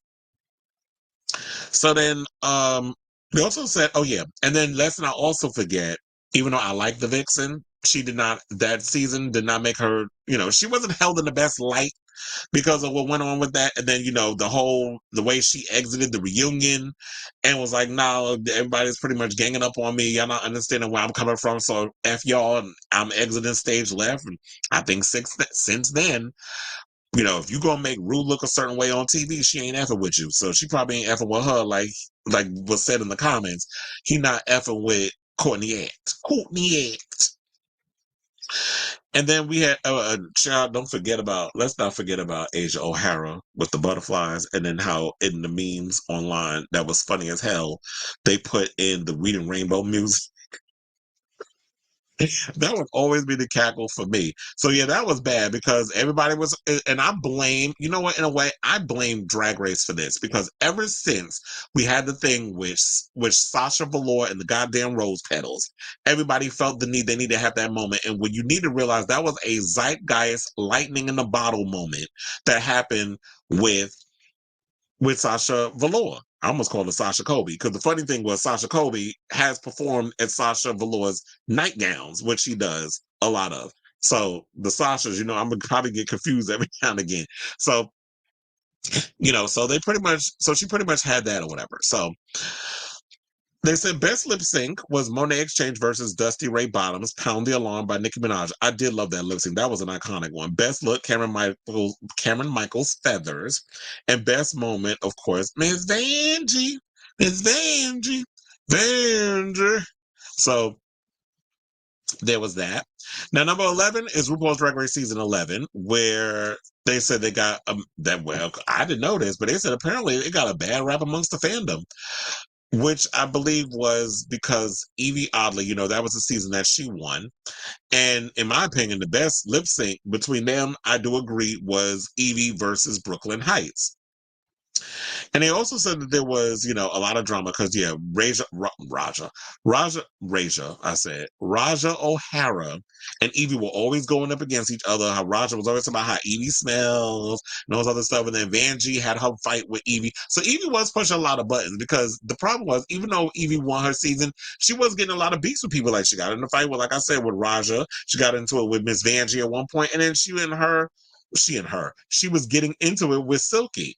And I know people were finding Silky Nutmeg Ganache to be problematic too, but I lived for Silky during that season. What I didn't particularly care for Silky was during All Stars when she was trying to reserve herself and hold back, you know, parts of herself because I guess she didn't want to, because, you know, when you do the show, a lot of people just be in the moment and they're not thinking about producing. Some of them still be doing it because a lot of them was doing it on season 15. Lucy, But for the most part, when you would see a lot of queens, Sylvie looked like she was just being herself. She was being a hot, loud, crazy, big girl mess. And based off of the fandom and the vitriol she was receiving online, she came into the reunion being on reserve. And I'm like, girl, you don't need to be doing all that. Just be yourself. Don't worry about what these fans are. They're not in the pressure cooker like you are. But that season also had Ariel Versace, who I think does OnlyFans content right now. And then, I did love me some Sugar Cane. And Kahana Montrese, I did not like her during her season, but she did do better on All Stars 8. I will give her that. Like, Kahana definitely brought it during that season. So, it says best lip sync was Evie versus Brooklyn Heights. Sorry Not Sorry by Demi Lovato. I did love that lip sync. Vanjie, What's Your Sign was the best look. And best moment was Evie Oddly versus Brooklyn Heights. Sorry Not Sorry by Demi Lovato. Again, obviously. Now, number 10 is RuPaul's Drag Race Season 15, which was I guess they said that this is when the show was moved to MTV. This is the one we just talked about, the one with Sasha Colby. So, number 10, I'm like, you know what? That's not actually like a bad thing. Because first of all, season 15 was way better than season 14. I will say that. However, I do feel like it does lose points of being higher because of the way MTV treated the show. They tried to play themselves by thinking, oh, well, the show was doing so well on VH1, and VH1 was, I believe, at the time where it went and expanded to 90 minutes. And MTV thought, oh, well, we got this veteran show, so we're going to use this to piggyback off of our own original concept, which would be The Real Friends of WeHo. So we're going to piggyback and put this new show in there and cut the show down from it being 20 minutes. Now, if you go on Paramount Plus, you can watch, they've expanded all the episodes, and the show does feel, it's a whole lot more nuanced. Like, you get to see more workroom stuff, more, what is it? The confessional stuff. You get to see more of that played out on the show. So, especially with Anitra, like, Anitra gets to talk way more, I've noticed, on this season, on the newly edited version, or the more expanded version, I should say, versus the edited version that we got from MTV. So, and then after the other show ended, Real Friends WeHo, they tried to play themselves, oh yeah, well, we're going to go back to that. Yeah, because the people complain. So, and then Todrick over there trying to say, oh, it's not our fault that, they always plan on making it shorter. No, you're going to sit over here and piss on my leg and tell me it's raining in the words of Judge Judy. That's not how it is. The fact of the matter is we knew that y'all were trying to use that show and, have it ride on the back of Drag Race, and the fans wasn't having it. So, we got the legendary, the Walk That Effing Duck Taekwondo performance, which, is up there with Tatiana's same parts. I do agree with that. And then, I did, like I said, when I was talking about the season 16 queens, my favorite musical by far is the Wig Loose one. I love the Wig Loose musical, and I hope if they're going to be doing one for season 16, y'all got to be able to top the whole Wig Loose musical, which of course is a play on Footloose. And it was the perfect time for that to come out because of what happened with politicians trying to crack down on drag queens and outlaw them from performing or reading to children and all that stuff. So it felt more important now more than ever to have that a part of the show.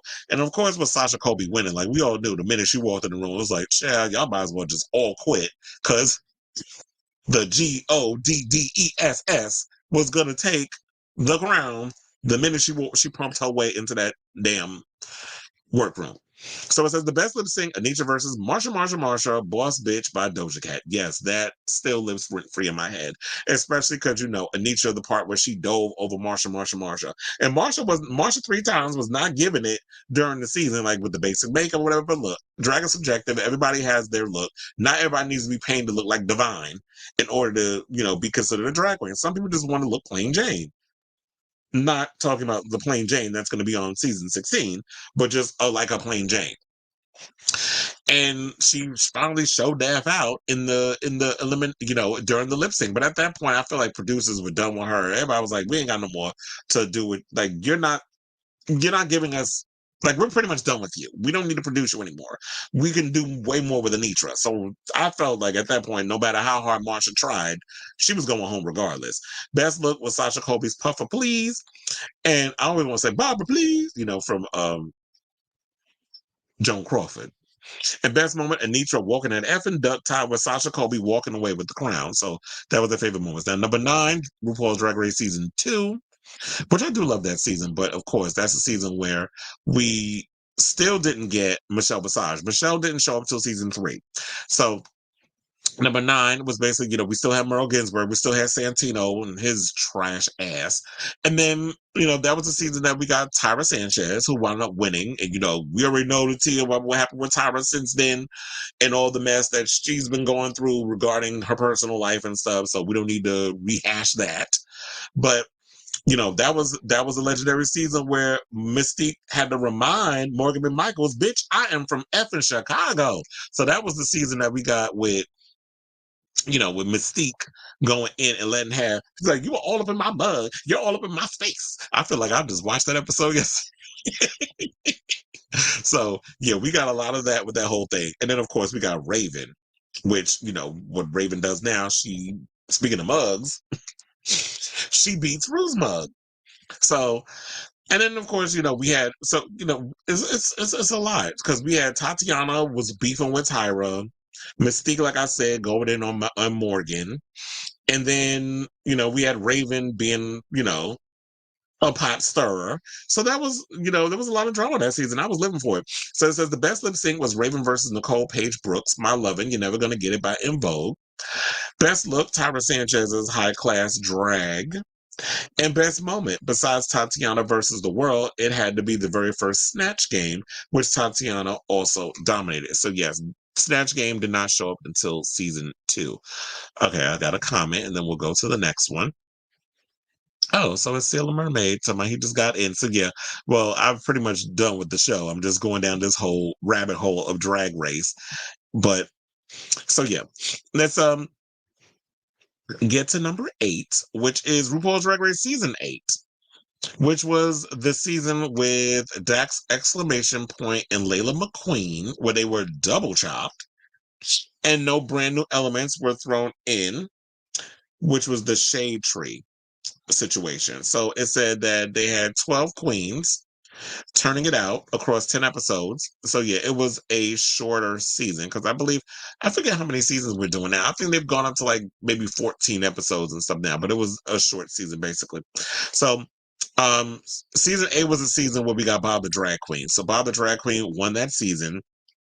And then we also, where Bob is busy right now. Bob is busy touring with Madonna, and he'll be in New York next week when they, touch down and they do the Brooklyn stint of the tour. I'm going in January, which is going to be at Madison Square Garden. But yeah, they're going to be at the Barclays Center in Brooklyn on the 13th of December. So anyway, so we got Bob the Drag Queen, like I said, it's touring with Madonna. Then we had Naomi Smalls, Kim Chi, and Thorgy Thor, Acid Betty, Derek Barry. So we had a lot of people on that season. So that in my point, that was a great season. And then we had, Chi-Chi LaVaine, may she rest in peace, because she passed away a couple of years ago. So Chi-Chi was, on the show, and she had that excuse of like, well, I don't have a lot of money to do drag, and look, I know that Drag Race puts so much pressure on people to have a whole lot of money to be, the biggest drag queen or to create the best designs. You don't really need to. Like, if anybody knows about the art of drag from the beginning, long before there was a Drag Race, the girls got creative in regards of their whole drag aesthetic and performing and doing other stuff. So you don't need to have $20,000, borrowed from the bank in order to have like the best designer clothes. You really don't. But that's how she felt back then, and I did love Chi-Chi when she was on that show. But one of the things that was my favorite in my opinion was Bob when they did Uzo Aduba and Carol Channing during the Snatch Game. So that was, everything. And of course we got Cynthia Lee Fontaine and her Cuckoo, where So we got all that. So basically, best lip sync, when they said was Chi Chi DeVayne versus Thorgy Thor, and I am telling you, I'm not going by Jennifer Holiday. Best look, Acid Betty's grand finale, and best moment, Chi Chi DeVayne's dress breaking during the I am telling you, I'm not going lip sync. So, was it the one she had on pearls and stuff on there? It was going to get very showgirls. Okay, so number 7 is Drag Race Season 7, which gave us Trixie and Katya. Which I'm actually, those are my girls. I love me some Trixie and Katya. And, they are, in my opinion, the most popular, most successful queens to come from the show. Which is why I don't know if it was smart for Plain Jane on season 16 to come for Katya in her Meet the Queens. Because you don't want to come out the gate swinging on one of the most popular girls in Drag Race when people don't even know who the fuck you are. So I would have treaded lightly. Like I would have rephrased it in a different way where it's like, okay, well, yeah, Katya is the girl that came out and did the whole Russian thing, but I actually, she could have worded it in a way where it didn't come across as being bitchy or like stink or off-putting, which I feel like is, first impressions is everything. I tell people that. So if you can't blame it on the edit, you literally said that out your mouth. So we had Trixie Katya, we had Violet Chachka, who, won her season, for better or for worse. I did not particularly, in my opinion, care for season 7. I actually feel like season 7 should have been, season 7 should swap with season 15. So put number 7 and number 10, and number 10 and number 7, because I feel like there were more things I liked about season 15 more so than season 7. Y'all had some good queens on that season because, like I said, I live for Trixie and Katya. Violet Chachka, for better or for worse, she was, some people like us, some people feel like she's polarizing, kind of similar to Gottmik. If you know, you know. But at the end of the day, I just feel like season 15, a lot of people like more things about that. The only thing that hurt season 15 was the whole thing about We're Friends of WeHo. I think that's way less of a strike than season 7. First of all, a lot of people felt them challenges were boring. A lot of people were not feeling those challenges, and that was the season. They, like I said, they felt it was boring and it was dry. So, in my opinion, I feel like season 7 should be way lower than number 7. But I did live for the queens on there: Violet Chachka, Max. And let's not forget about Pearl. Do I have something on my face? We had that. So, best lip sync, Katya versus Kennedy Davenport, Roar. Oh, yeah, I forgot Kennedy was on that season. And that was a good lip sync, too. Best look, Violet Chachka's fall collection reveal. And best moment was Violet Chachka's fall collection reveal. And number 6 is Drag Race Season 4, which gave us Fifi O'Hara. Her legendary fights with Sharon Needles, where her career is pretty much in the shitter. After all the accusations that came about her, with her, even though she won her season. So, we had Fifi and Sharon Needles button heads, which was iconic. LaShawn Beyond and Jiggly Caliente. Remember, this is not RuPaul's best friends race. So remember, a lot of times during the show, we got a lot of iconic phrases, and that was one of them. And then, we had Fifi and Willem. Fifi was getting into it with everybody. Like, Fifi was fighting, but she was mostly fighting with Sharon, and she was mostly fighting with Willem. And I did love your tone seems very pointed right now. That was Willem, though, because Willem, whenever Fifi always used to pop off, but Willem was always very much, it was always like this real dry, sarcastic tone to her when she would always say things. So, but I did love, Sharon, because Sharon did the spooky drag, which I believe down the road eventually gave us Dragula, because it showed, like, even though I always feel like RuPaul's Drag Race kind of frowns upon alternative drag, they'll throw it in there and they'll welcome it, I guess, because they feel like, oh, excuse me, all drag is valid, so we need to be inclusive with the drag, but I always feel like y'all don't really be featuring the spooky girls the way y'all need to. But I do feel like that's the good thing about why we have Dragula, because it ushered in this whole situation. But anyway, So then, season 4 gave us not only, the Fifis and the Jigglies, the LaShawn Beyonds and all that stuff, but let's not forget about Willam's shocking disqualification, where they said that she broke the rules, which I don't think anybody's ever done that ever again. Then she went off stage and she threw up. I'm still kind of confused as to what really happened, because I've been hearing so many conflicting stories. I believe Williams told the story like 5 different times in 5 different ways, so I don't even know what the truth is. And let's not also forget we got Latrice Royale. So we had her and Dita Ritz, and how iconic this will be, lip sync to Natalie Cole's iconic song with Natalie Cole on the panel. That was just the end all of, that was just the most iconic moment in my opinion. So there was a lot of there was a lot of great queens on that season, in my opinion. So, we got, Madame LaQueer, The Princess, King and Michaels, Alyssa Summers. So all of them came from that season. Speaking of which, I would really love to see a lot of those girls come back on All Stars. Like, I know Rue's always like pandering to the recent girls, but we need a lot of the iconic girls from back in the day, if they're still doing drag, to come on and do Drag Race All Stars. The next one, 10, obviously, because 9's already been filmed. So this says, best lip sync, Dita Ritz versus The Princess. This will be an Everlasting Love by Natalie Cole. Best look, Sharon Needles, Apocalyptic, or as LaShawn was, Apocalyptic Couture. And best moment, Willem being disqualified. Yeah, that was an iconic moment. I feel like now reading down this stuff, I'm probably going to go back and watch the show from the beginning again, because that's what I tend to do when I have my favorite shows. But anyway, so we're down to the top 5. I know this is like a long way to get to this shit, but I feel like a lot of times when you do this Drag Race stuff, you can't really break down the stuff without me giving my opinion of those iconic moments for Drag Race. I may have to cut this up into a segment by itself. All right, so number 5 is RuPaul Drag Race season 12, which that was the season when they did it via Zoom. So Jada Essence Hall, won that season, and that was because of the whole COVID thing. So everything had to be, so the finale, and I think the reunion, I hated the reunion of that Zoom thing, it wasn't working. And Ru didn't even put his makeup on. He wore like a Matador's mask because, she can't beat her own face. So she had to put a Matador's mask on.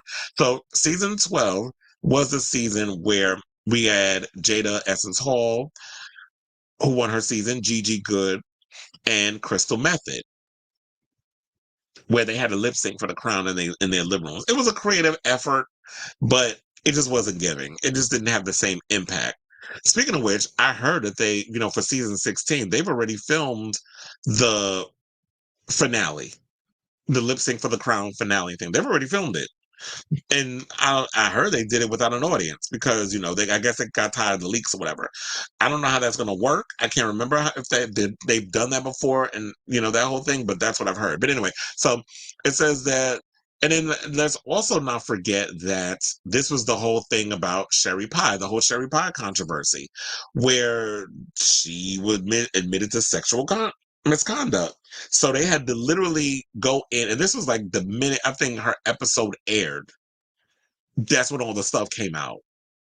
And they had to go in and just go through each episode and cut around as much of Sherry Pie as possible. And I believe, in my opinion, if this stuff did not come out about Sherry Pie, based on what I've heard, and the unedited stuff, that Sherry Pie was positioned to win that season.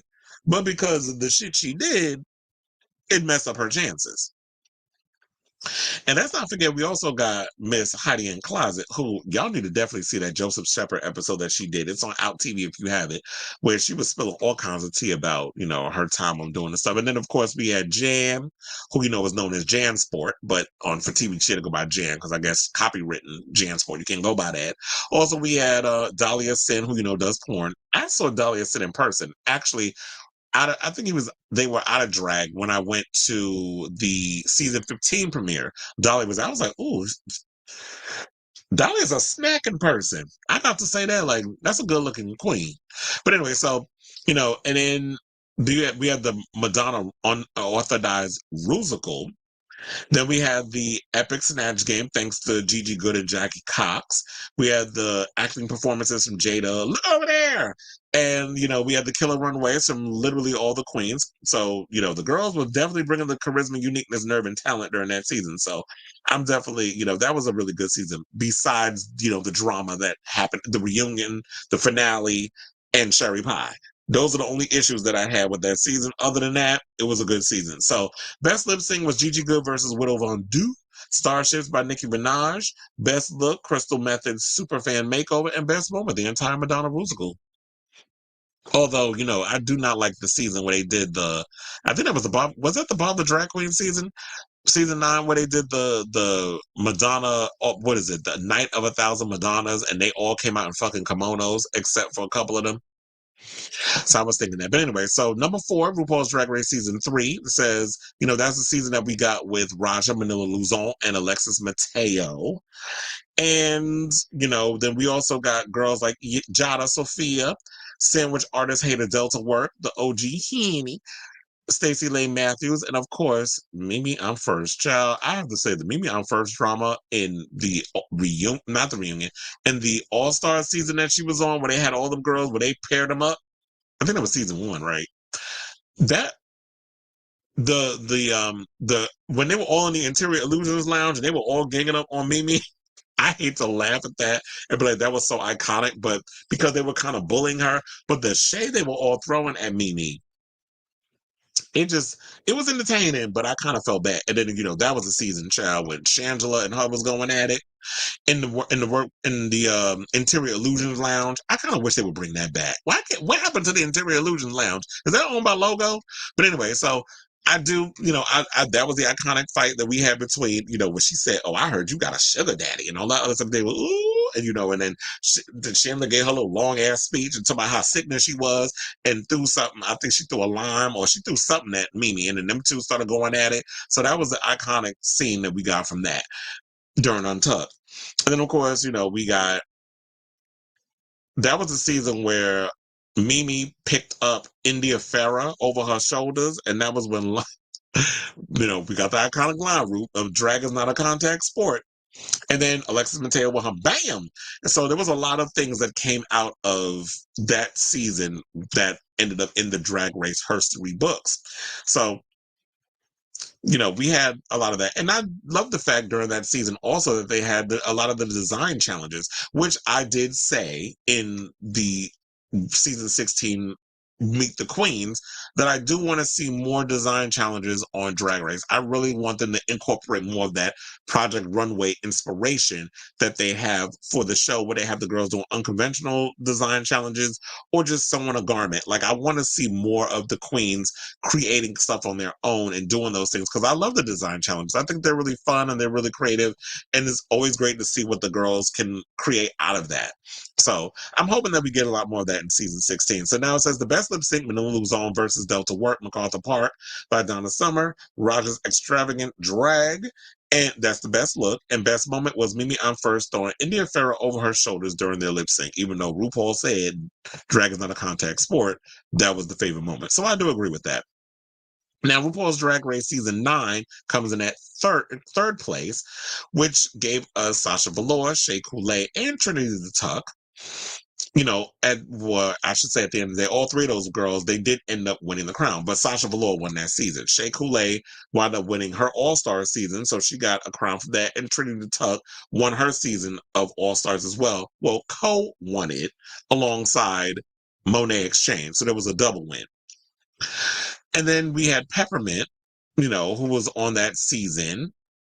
And who else we get? Oh, we got Nina Bonina Brown, who I heard, a lot of people take issue with her based off of her recaps that she does on the Drag Race shows and Dragula. A lot of people don't like her stuff. And I'm like, look, she's someone who has competed on the show. I would want to listen to her more than somebody who hasn't. But then again, why would y'all be listening to me, right? So, but listen to me, by the way. So then, of course, we had Eureka and Valentina, Valentina, she hosts Drag Race Mexico. So she's off doing that. I don't know what's going on if they're getting a season 2, but she did host the first season. And then, we have that was the season that Eureka had to leave early, but then she came back the following season with the Vixen that we talked about before. So season 9 was the first season that Eureka was on, where she danced and she popped her knee and she had to leave the show during the injury, due to an injury.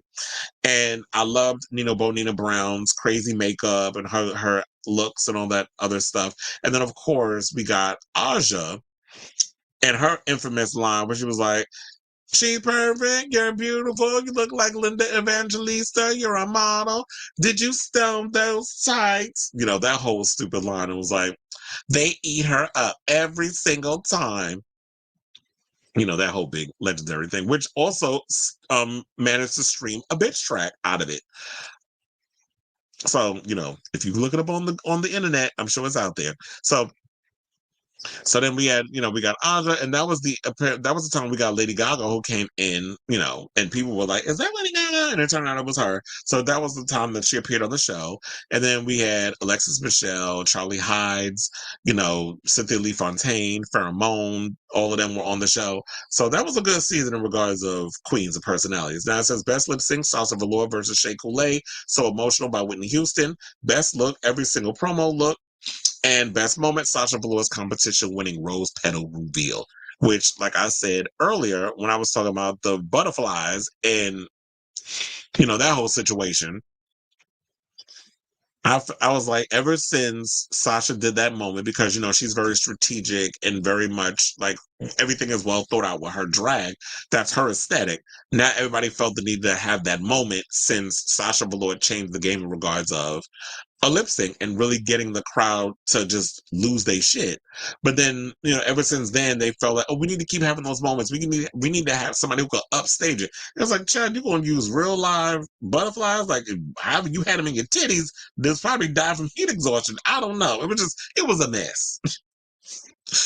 But anyway, so number 2 is RuPaul Drag Race Season 6, which gave us Laganja and Jocelyn Fox. And then we had, Vivacious. I love that. I love Vivacious and her drag. She had Mother Has Arrived, and which Ariana Grande basically did when they came in. And that was season 15 when she came in as with Ornation on her head. So that was a good season. Turned out people thought it was Vivacious. She showed up in the second episode, Vivacious. But in the first episode, y'all got Ariana Grande as Vivacious and Ornation. If that makes sense. So we got that, and Laganja, where everybody was talking about, oh, you need to be yourself, mama. You're not being yourself. And then her and Laganja was getting into it with everybody, especially, my girl Bianca Del Rio, who I knew she was gonna win the season. She was one of the queens. That was like the earlier seasons. This is when I was like, okay, I knew a lot of the queens that were coming out on these shows. Like Jiggly Caliente, I knew her from The Web, which was like an Asian gay bar in New York City that's no longer around. I miss that place. I wish it was here. That's also where I met Max Connor, because he used to dance there. I knew him before he was Max Connor. He was Cliff, actually. But and then Bianca Del Rio, knowing her from Dingin' or DCO and all this other stuff. So it was like that was around the times when I knew the queens. And then it gave us Courtney, Adore, Gia Gunn, and Gia Gunn with her, her comments, you look good. It was all of that stuff. And then we had Trinity K. Bonet always doubting herself. So season 6 was definitely a good season. It was a lot of twists and turns in regards of the drama. And then Kelly Mantle, because she was like Miss Theater actor, Miss Debonair actor type, being a drag queen doing films or whatever, kind of like in that Charles Bush type of thing. And she went home early. And then we had April Carrion, who, child, if y'all have not been seeing April Carrion on social media and them pictures, like trade of the season. I mean, I don't think he was trade during that, because I don't think they were doing trade of the seasons back then. Trade of the seasons started as a relatively new thing. But when you look at April now, I was like, yeah, I would definitely get up in that. So there was a lot of great queens on that season, a lot of drama, a lot of funny moments, especially Bianca Del Rio saying to Trinity, tell me, what is it that you do well? Quickly. So there was a lot of those hilarious one-liners, and Gia Gunn being her shady self. So I definitely live for that. So really quickly so that we can get to our number one. So this says Best Lip Sync, Trinity K. Bonet versus April Carry On, I'm Every Woman by Shaka Khan. Best Look, Trinity K. Bonet's Animal Kingdom. I agree. And Best Moment, Ben Della Crisis' Sublime Maggie Smith impersonation. So yes, I definitely love Ben Della Creme on the show, even though I'm still kind of upset that you wound up quitting All Stars. But sometimes you got to do what you got to do for your mental health or how people perceive you on TV. Now, number one, I will have to agree with this because this was the most iconic season that I still love and reference and just live for. Season 5 of RuPaul's Drag Race, which came out 10 years ago? In 2013. I'm going to say 20 years ago. It's like, I don't know how to do math. So, you know, season 5, in my opinion, I feel like is the golden age of Drag Race. I think that is the show that literally put Drag Race on the map. And people really started to recognize Drag Race, and it started to really trend, and it became this big ongoing thing on social media. Because it gave us Alyssa Edwards and Coco Montrese. You know, they're infamous going back and forth because, you know, Alyssa Edwards called herself the Vanessa Williams of drag, how she started out, you know, winning the pageant. She was one thing she was going to win, and they took her crown away, and then Coco wound up winning. And I was like, that is TV producing gold, that y'all were able to put them two together because apparently they knew the history or found out what it was. And like, let's get them on TV and put them in this pressure cooker and see how they work it out. And the drama just unfolded, and it was just like good popcorn TV. Still is. Then it also gave us my girl Jinx Monsoon. And also, I should say this. Season 5 is actually the first season where I actually went and interviewed the girls during that season, where I was doing the whole, you know, press situation. I don't know what happened to them videos. They're out there somewhere. But I got to go, and that was also where I met Loco Ninja, the gay rapper. So it was me and a couple of media people, because there wasn't a lot of media people at the time doing, like gay press, doing interviews and interviewing a lot of the Drag Race girls. And I did it at XL, the one that was in the out hotel that's no longer around in Times Square. So in that whole area, or Hell's Kitchen, I guess is what we should call it. So that was the time when I actually got to interview the queens of Drag Race, and I got to ask, I think I was the first one to go over to Jinx and ask her, I'm like, so were you and Ivy Winters, did y'all do the do? I do remember asking her that. She was like, no, we didn't do the do. That he has a boyfriend and all that other stuff. So yeah, basically we had Jinx Monsoon and we had Rolaska Talks, which was Roxy Andrews Detox in Alaska. And they were like the Heathers of the season. Remember Heathers and the Boogers? So that was during the wasn't it the Madame LaQueer season? I'm trying to remember. So yeah, they had the Heathers and the Boogers. They were the Heathers of the season, where they basically were just like picking on Jinx because I guess they didn't understand her drag. So Roxy, girl, she wound up getting dragged, you know, online. Like people was really mean girl. And I have to admit, and I still say this to this day, that one of the things I do regret at that time was, I remember when I interviewed her, I think I turned into one of these damn online fans. Like my energy really was, I was kind of being shady to her when I was interviewing, instead of just being, okay, well, let me interview you and see where you were coming from during that season and why were you going in. Instead of doing it that way, I was like, oh, I like Jinx and that was my girl. And then I'm kind of being a little stink towards you. And so I do at this day still regret that approach. So now as I've gotten older and I've gotten better at things, I've learned to be neutral in situations or bring up questions in a way where it's like I'm not being mean-spirited or shady or getting so caught up in the TV show that you're not understanding. You know, at the end of the day, it's a TV show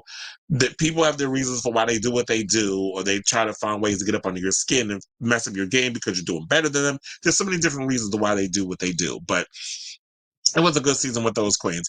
And then we had the double sachet away between Vivian Panay and Honey Mahogany, which I totally agree, because those two were the most boring queens on that damn show. I was even bored by their lip sync. So I was like so happy when I gagged, but also I was like, I ain't mad at it that you wound up getting rid of her. And then, like I mentioned, oh yeah, and then we had Detox's black and white finale runway look. I definitely love that. And I think it also, like they said, it inspired a runway theme on season 8. So, you know, a lot of times the drag queen, they'll do things and I think it inspires the show. And let's not forget, because we spoke about her and allegedly, or not doing the do with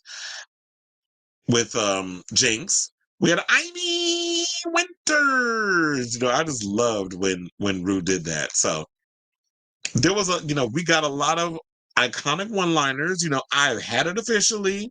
Sequins gown when it's sequin. Look how fucking orange you look. And back rolls, the label's faded, as Jinx would say when she was doing oh my god, was it Lil Edie? So we got a lot of iconic lines and stuff in that season. So I do agree that season 5 was, in my opinion, the best season. And then right after that, I do agree that it's the season with Bianca Del Rio. Like those season 5 and season 6, in my opinion, are like top notch. I feel like it's top notch Drag Race. Season 5 and season 6. Those are like in my opinion, those would be my number 1 and number 2 picks. Like I can watch those seasons over and over and over and over and over again and just have a good old cackle. Especially if you're feeling down and depressed or whatever. Like those are really good seasons to check out. So it says best lip sync, Roxy Andrews versus Alyssa Edwards, Whip My Hair by Willow Smith. Best look, Detox grand finale look. And best moment, girl, look how fucking orange you look. So there's that. And on that note, that is the end of our show. So I know it was a lot. That was probably like a 30-minute segment. But yeah, so I definitely, Drag Race, I'm looking forward to the new season. Hopefully these girls will be bringing what needs to be brought in regards of the show. And I'm really excited to see what's going to be happening with the new season when it premieres next month in January. So yeah, so thank you all for tuning in. I think this might be my first 2-hour show that I've done by myself. But anyway, thank you all for watching. Tune in whenever, I guess. I don't know. I may come back on Monday or whatever. It seems like I've been doing a show every day because there's been so much tea coming out. But anyway, thank you all for watching. Tune in next time for a brand new episode of Kris Avalon Unfiltered. I want to thank you all for who's been in the live chat, that's been leaving comments that I've been reading. If you're going to watch the playback later on, definitely leave your comments down below. Please hit that like button. Subscribe if you are a new person coming in and catching the show for the first time. So that way you could know based off the notification when I'm going to be premiering another episode. And yeah, and also follow on my social media platforms and all that good stuff, which you can catch down in the description on YouTube. So I have all that information there. And like I said, thank you all for watching. Love you all for watching. And until next time, ciao, darlings.